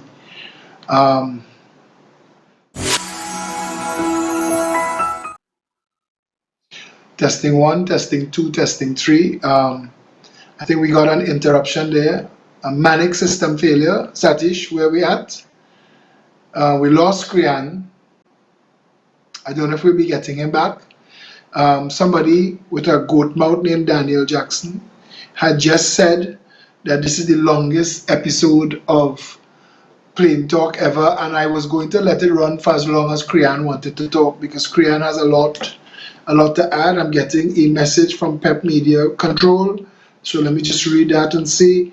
They're trying to bring him back, so that's a good thing. I know some of you all are still with us, and in the meantime, could you please share the video? People are messaging me to let me know that they're hearing me. Share the video, let others know that we're here. Thank all of you telling me that you're hearing me loud and clear.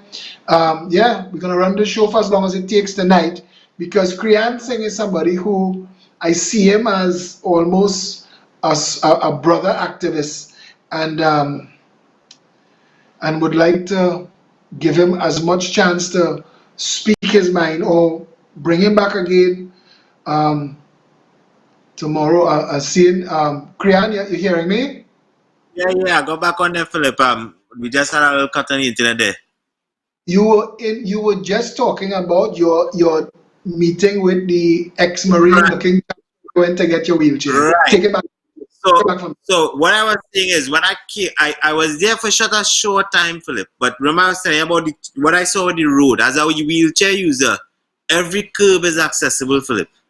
Every curb. I remember when they had the big opening of the curbs in front of the then parliament, because the parliament has moved now, but in front of the Hyatt and so on, that area there, and they were boasting about the fact that it's now accessible and so on.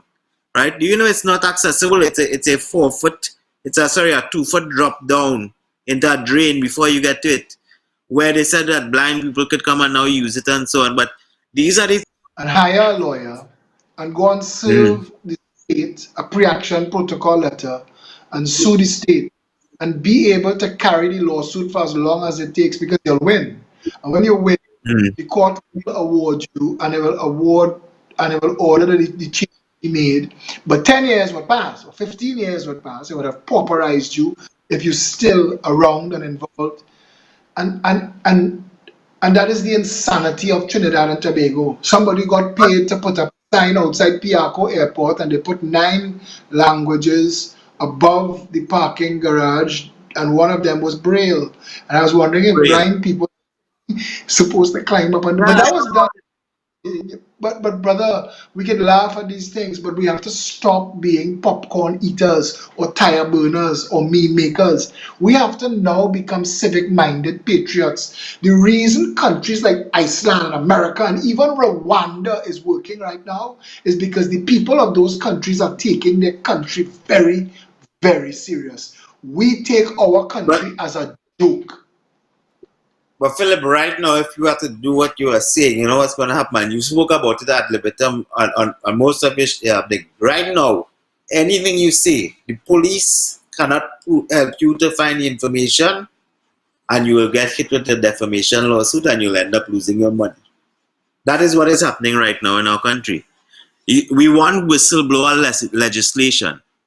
When Monilal blow the whistle that, listen, oil fuel left Trinidad and went to Venezuela, they quarrel with him. We don't really want whistleblower legislation. We don't want to protect people who are coming out with information such as yourself from lawsuits. We rather you stay quiet as a country. We rather you stay quiet and you get tied up in a lawsuit than we deal with the issue. Because that's what you're going to be going through. And you know that I have the record being the most sued politician in the country. 90% of the suits that have been leveled at me have been from Syrian people that I consider cousin or uncle or auntie. I have information and I know that certain people would prefer never sees the light of day. Trinidadians have been walking around for the past 58 years thinking that they were in some kind of twilight zone, that the rest of the world could work, but Trinidad must be a latrine shithole. That we must be a country that is a total conundrum, one of the wealthiest nations on the planet. For a long time, the third wealthiest country in the Western world. Trinidad per capita was wealthier than Venezuela, was wealthier than Argentina, was wealthier than Panama and Colombia. It was America, Canada, Trinidad. We were the third wealthiest nation in the world. We were in the Western world. We were wealthier than Brazil and Nicaragua and Paraguay and Argentina and Chile. We were the third wealthiest nation in the Western world, and with a tweak, with a little bit of proper leadership, we could have been one of the wealthiest nations on the entire planet. Instead, now we're a shithole. We are a failed nation. We've tolerated 500 murders a year, and we've politicized that. We've had Fitzgerald Hines argue with Gary Griffith if it was 461 or 463. And Hema not understanding that the question she have to ask is 10,000 people have been murdered. This country has a higher kill rate than Aleppo. Iraq is at war. They don't have kill numbers like us. Trinidad and Tobago is a shit. We have to all say, when the president of the Republic of Trinidad and Tobago took umbrage with people over the national anthem, I rewrote the national anthem saying, "Forged from the love of shit." Trinidad is a shithole, and we are a shit lovers paradise. And until all of us face the freaking truth of our reality and our condition, we are not going to fix it. And we'll keep getting chained up with bullshit, racist, religious politics that separates us instead of unites us, interfacing that Kamala and Rowley both collect 2 bags of money every election, one for the party and one for them personally. This is a frightfully corrupt and broken nation. And the only reason it is so is because Trinidadians prefer to talk shit and eat popcorn than to actually engage themselves for a minute in the democracy. And is it, Philip, that do we have a real avenue to do that? Do we have a way of getting our voice out there? Really getting it out there without, as I said, being silenced by somebody sending you a lawsuit or somebody.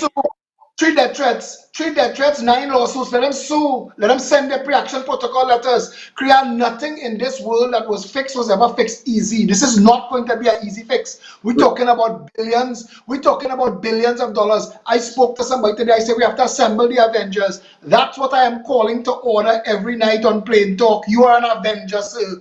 You are somebody that I want, and I tell you this. All of us we have to be the change. We have to give ourselves to service and tell Trinbagonians, you will never be able to say you didn't have a real chance. That is true. That is true. That is true, Philip. And the thing about it is that people out there, they want change. They want something better. But I don't think people out there want change, but they want the change to come from within the same 2 systems, the same 2 parties. They actually think that one day one of these 2 parties are just going to change into the perfect solution. Yeah. That's what's happening right now. One day the UN will call a meeting and say, you know what? We no longer want corruption money. Please, no thank you. No. The PNM will say, come on. Let's stop receiving contract mafia kickbacks. Come on. You'll do a proper tender, please, thank you. Let's stop renting our own buildings. Let's stop renting our own buildings. That's what and the reality of it is that will never happen.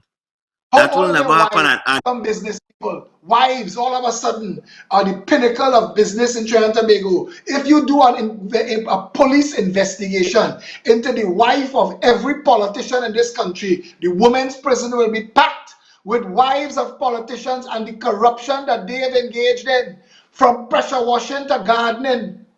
They have a white woman with blue eyes that have the contract to mow the lawn where black people live in HDC contracts. Now you tell me how that makes sense when them people desperate for work. You tell me how Januras and the Syrian Lebanese Women's Association get the contract to sew masks for coronavirus when every black tanty in this country have a singer sewing machine with the thing on the bottom. Come on, man.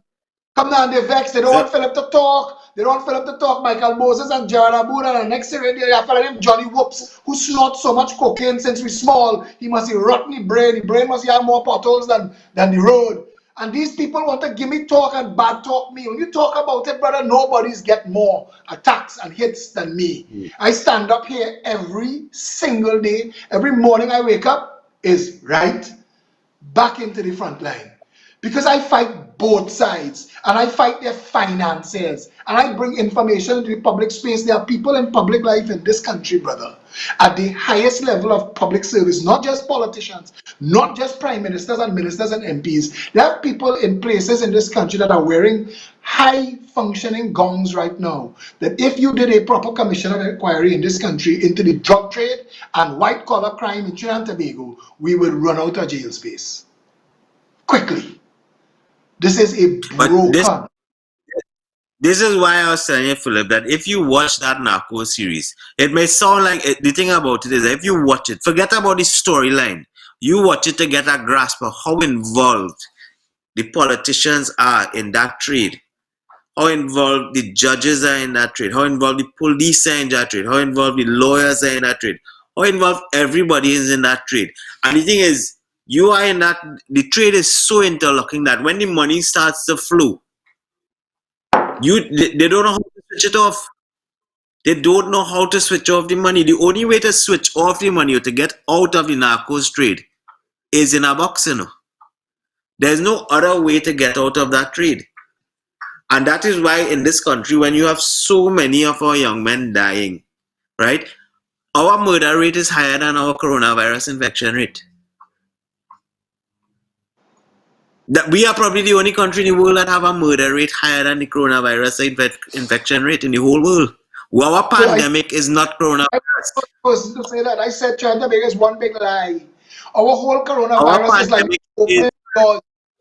They were opening the doors hoping we'd get some corona cases so they could have thief money. Trinidad and Tobago could have been no, the only country with zero cases, especially Tobago.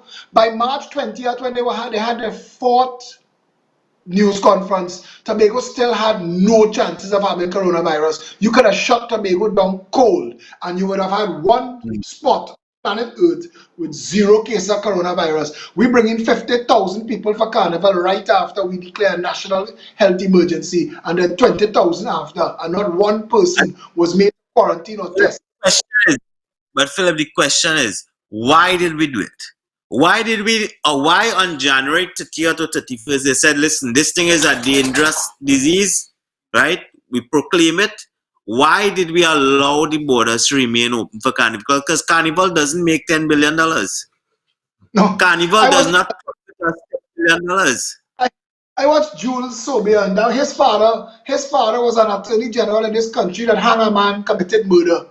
That our attorney general, when they went and hanged Glenn Ashby, Sobian attorney general, PNM attorney general Sobian, when he went and hanged Glenn Ashby still had matters before the courts. That is Trinidad and Tobago. But because it was two white, no, it wasn't, that's not who Glenn Ashby. Yeah, two white women got murdered in Westmoreland, raped and murdered in Westmoreland, so they had to hang somebody. Glenn Ashby was eating a mango. I was Jules Sobey and his son, and Dean Akin talking about the financial value of Carnival. Miss me with that bullshit. It would be cheaper in this country if you gave a list of all them small people that you named as having contributed to Carnival by bending wire and opening parlor. Give each of them a $10,000. We would still save money. The people of Trinidad and Tobago put up all the money that it spent for the North Stand and the stage and all that shit for two shows.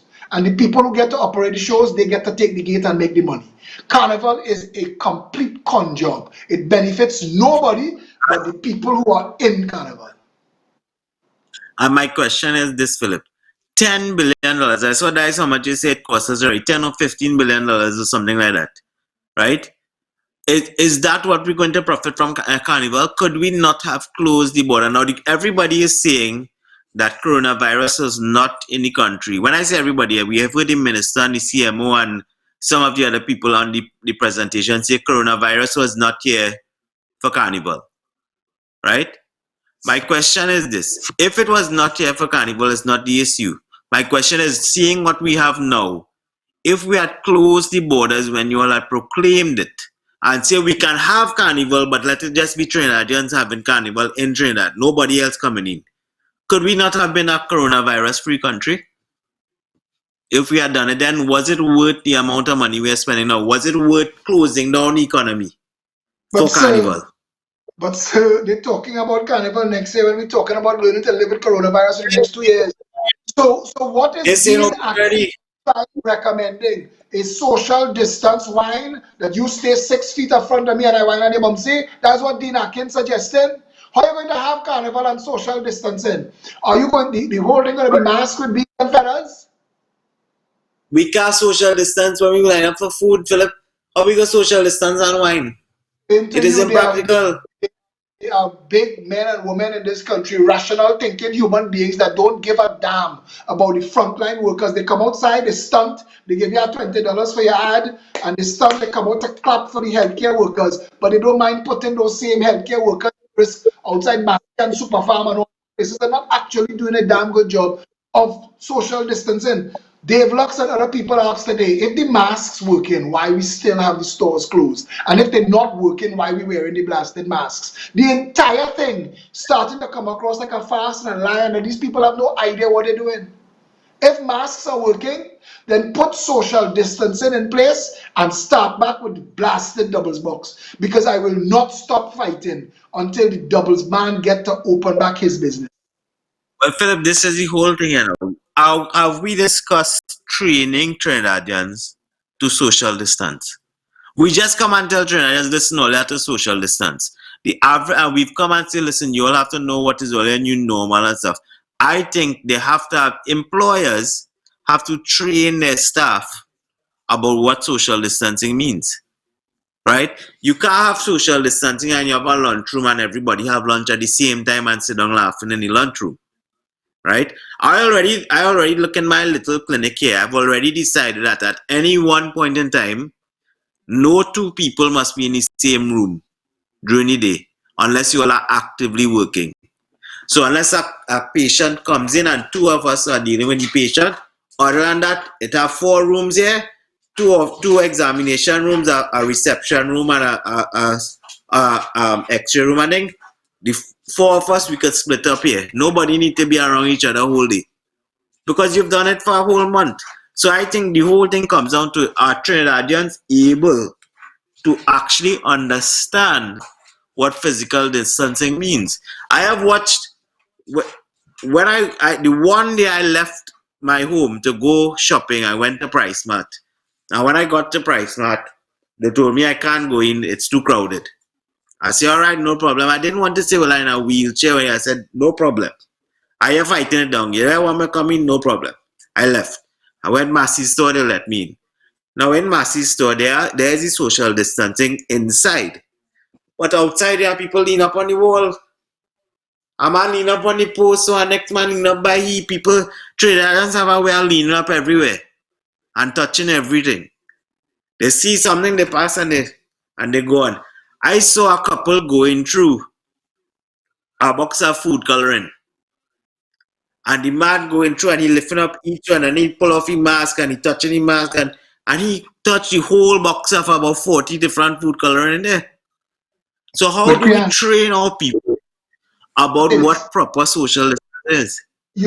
but you're a doctor, right? Let's say we continue social distancing for the next 6 months, but keep the borders Hmm. closed. We've had social distancing going on in the country now for 2 months.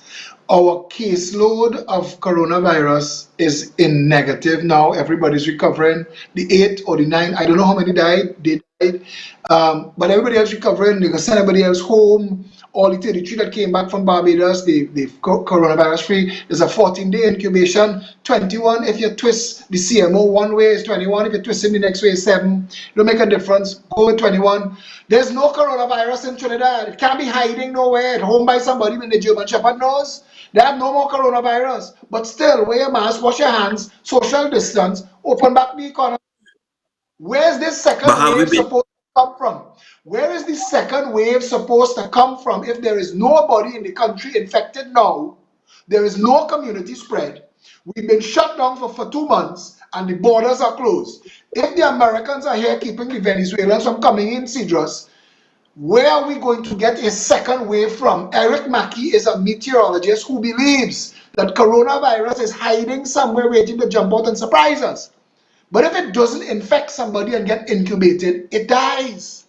World Health Organization and but, CDC number says hot sun kills the coronavirus. Things that last 18 hours in some environments, in a hot sun environment, last 2 minutes. Open Philip, back have we been the doing enough? have we done enough testing to know if we have it here? It doesn't matter. The time has passed. The time has passed.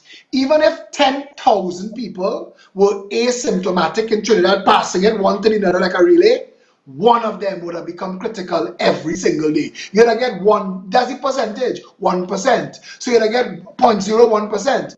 You're gonna get every now and then, every single day, you're gonna get at least one person getting sent for treatment because they have severe symptoms. We have none. We've had none for 21 days. It is time to face that if the borders close, and I don't just mean the airport, we have to close Cedros for short young Venezuelans. We need to close it. Nobody must come in or out for the next 3 months. Keep the airports closed.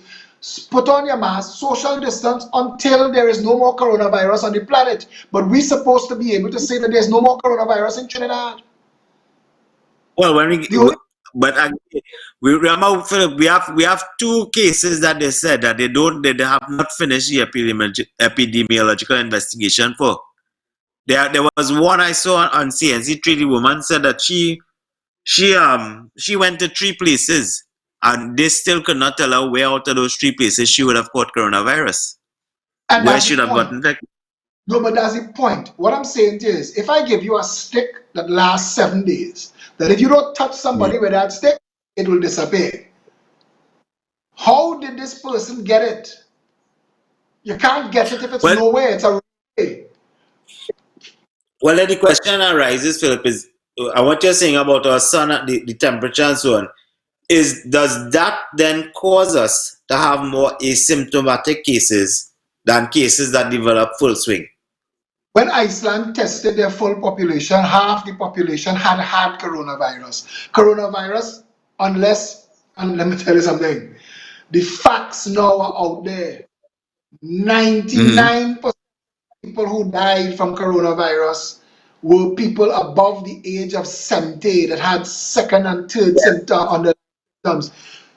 This second wave that people talking about from World War One, people forget history that was happening at the same time. That 50 million soldiers concentrated in a theater of operation that were an incubation cell, huge incubation cell. And World War One ended, and all of them took coronavirus, Spanish flu, home with them to places that did not have it and did not yet have herd immunity. And it killed 50 million people and then it left the earth because everybody else who was going to get it got it and didn't die. We developed herd immunity and then it left the earth because they didn't invent a vaccine. The Spanish Yeah. flu, as it went. And the same thing is going to happen with coronavirus. My parents under quarantine, my parents under quarantine since March 16. I've not been in touching distance. In fact, I've not been under 10 feet from them. And I used to see my parents every day. My father want to go out and line, he want to go to the grocery, he want to go to the beach. He calling me every morning. My mother saying they're not leaving the house. If you want the elders, the at risk to not get it, isolate them like that. Isolate them. If you have asthma, if you have COPD, if you have lung cancer, if you have AIDS and HIV, isolate yourself. You have a responsibility. But the herd immunity, and this is now fact. This is now fact, and forget the rest of the world. Focus on Trinidad. Because I find the argument in Trinidad, if you're talking Trinidad facts, we had to pull information from Singapore and Taiwan and New Zealand and America. Deal with Trinidad numbers. We've had 116 cases now for the past month. There are no new cases. Coronavirus is not hiding anywhere to jump out and surprise us. And I am not saying let the madness reign. I am saying social distancing, masks in public, wash your hands and sanitize, but open the economy. People need to go back out to work. This government has made a mess and a mockery of handling this pandemic. And if there's a commission of inquiry into this that results in action actually being taken, Keith Rowley have serious questions to answer, especially about the So financial decisions that they made. if they open back the economy, Philip, and we do get the more cases, what do you then think we should do? Let us say Because we if we open back next week, and then we continue testing and we get 5 new cases. What then? We close back. you have to understand this. Trinidad's economy has nowhere to turn to for help, I Even know. if we Yes, I have agree. we if we have to learn to live with coronavirus, we can't stay locked down. We have to put Mm-hmm. things in place to live with coronavirus. Everybody who has been alive since the 80s, when herpes and AIDS became our reality, has learned that for you to have sex, you have to use a condom. Mm-hmm. And that was a massive boon to the condom market. 35 million people have died of AIDS. You know that? Since the 80s. 35 million people. That's a large number until you contrast and compare it to the fact that we have 7,700. So that's not even Yeah. 10%. So all I'm saying to you is whether or not we willing to face the truth or not, we have to learn to live with coronavirus. And I feel that it's a whole other conversation that you and I are going to have. But this show has been going for 2 hours and no plain talk has gone for 2 hours since its inception. I want to thank you, brother. I mean, I want to tell you, I feel privileged that I had you on the show. You're a thinker, you're a bright guy, and I'm proud to know you. I want to tell you, in plain talk, our closing comments, you get to take as much time as you need. So I want to tell you thanks and take as much time as you need, friend, to say whatever you want to say closing. But I also want to ask you before you go so that the people who looking on could know that I want to ask you back to the show to continue the conversation, if that's okay with Yeah, you. definitely, I'll be back. Um, in closing, Philip, I've been following your shows. I've been following your political aspirations. And when I say aspiration, I don't want it to sound like meaning that you're aspiring to be prime minister. You're aspiring to change our nation for the better. And what I want to say is that every time you go out there, or somebody from the PP or somebody from any walk of life goes out there and they put that passion to see their country change for better, people have to wake up and say, listen, this man or this woman is not doing this for self. He's doing this for everyone else to have a better nation. And what I'm saying is that you going out there or anybody else going out there, to go out there and put yourself up there, to take a stoning, to take a beating, to have words thrown at you, to have defamation lawsuits, to have death threats against you, and to still be the next day and pursuing it still, that, my friend, takes a lot of metal. And each of us as Trinidadians have to acquire that amount of metal to change this country.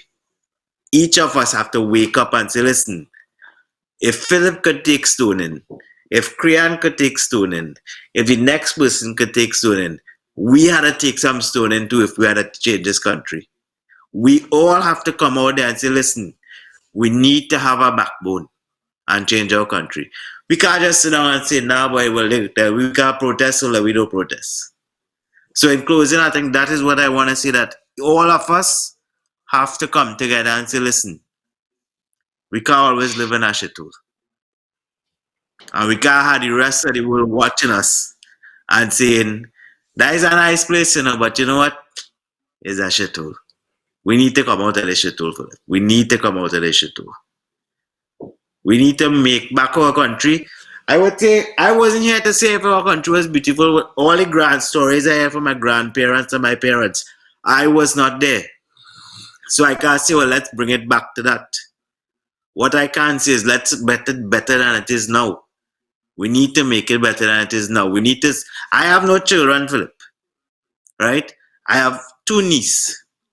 I have a lot of dogs, but I have a lot of people I consider my children. People who I help out in the quiets, right?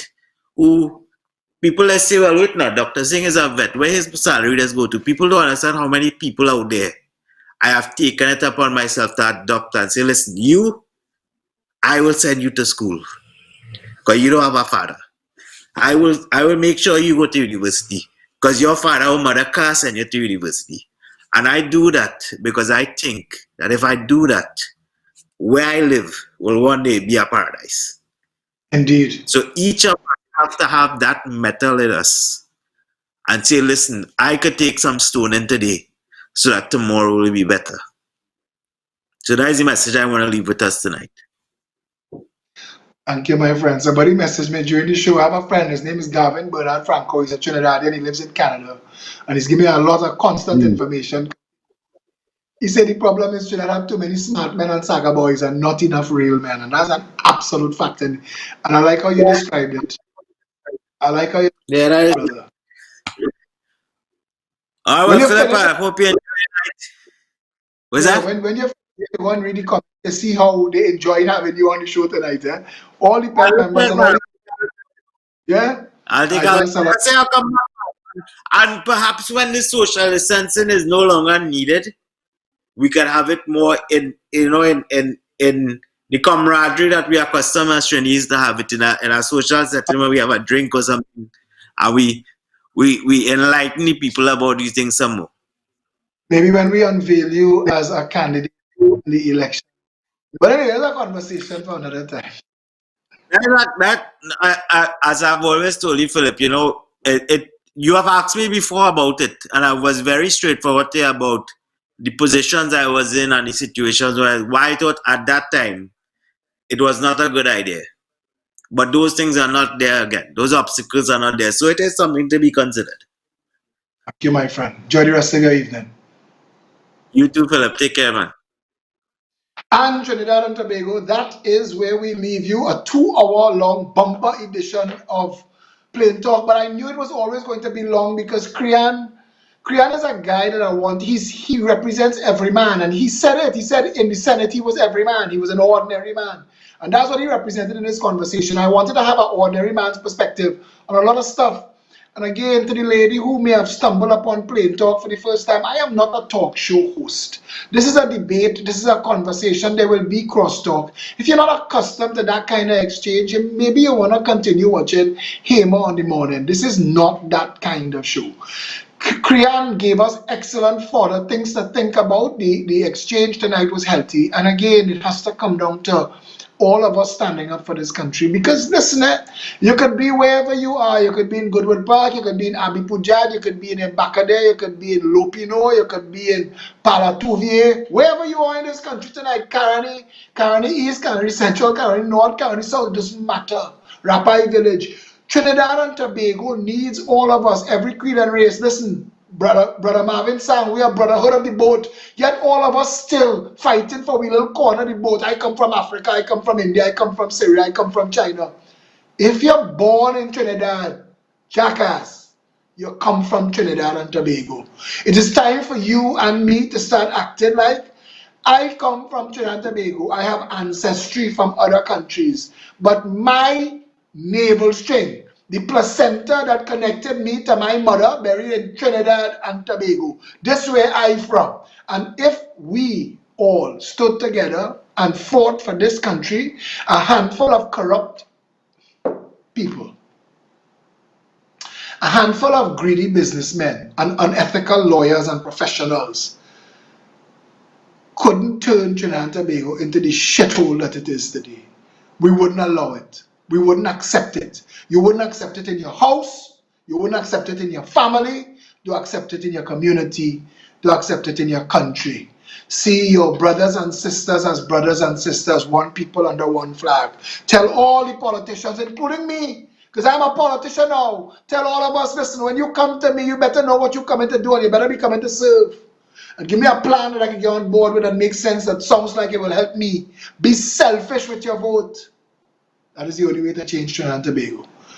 Tomorrow, we have a secret surprise. We have a former PNM Member of Parliament and Minister who will be joining me. And we will be discussing it. We've had UNC MPs before. And this show, Plain Talk, is open to everybody. We don't politicize it. I don't bring people here and kick them in the face. I talk about issues and we deal with it very professionally. It may get heated, but it doesn't bring Movilang and Bacchanal and old talk. So if you are Faris Alrawi or Stuart Young or Keith Rowley or Kamala Prasad Bisesa or Dave Tanko pulling the strings behind the UNC, manipulating who leads the party today and who might lead it tomorrow. If you are anybody in any place, judges, Chief Justice, DPP, let us have a conversation. Explain to the people why it don't work. We're getting to a point where we understand it, We're getting to a point where we're looking behind the curtain and we see it, how it came to be what it is. I promise you, if 1.4 million of us could unite as one people under one flag, those people who ruined our country will pay a price for it. Until tomorrow, stay safe, Trinidad and Tobago.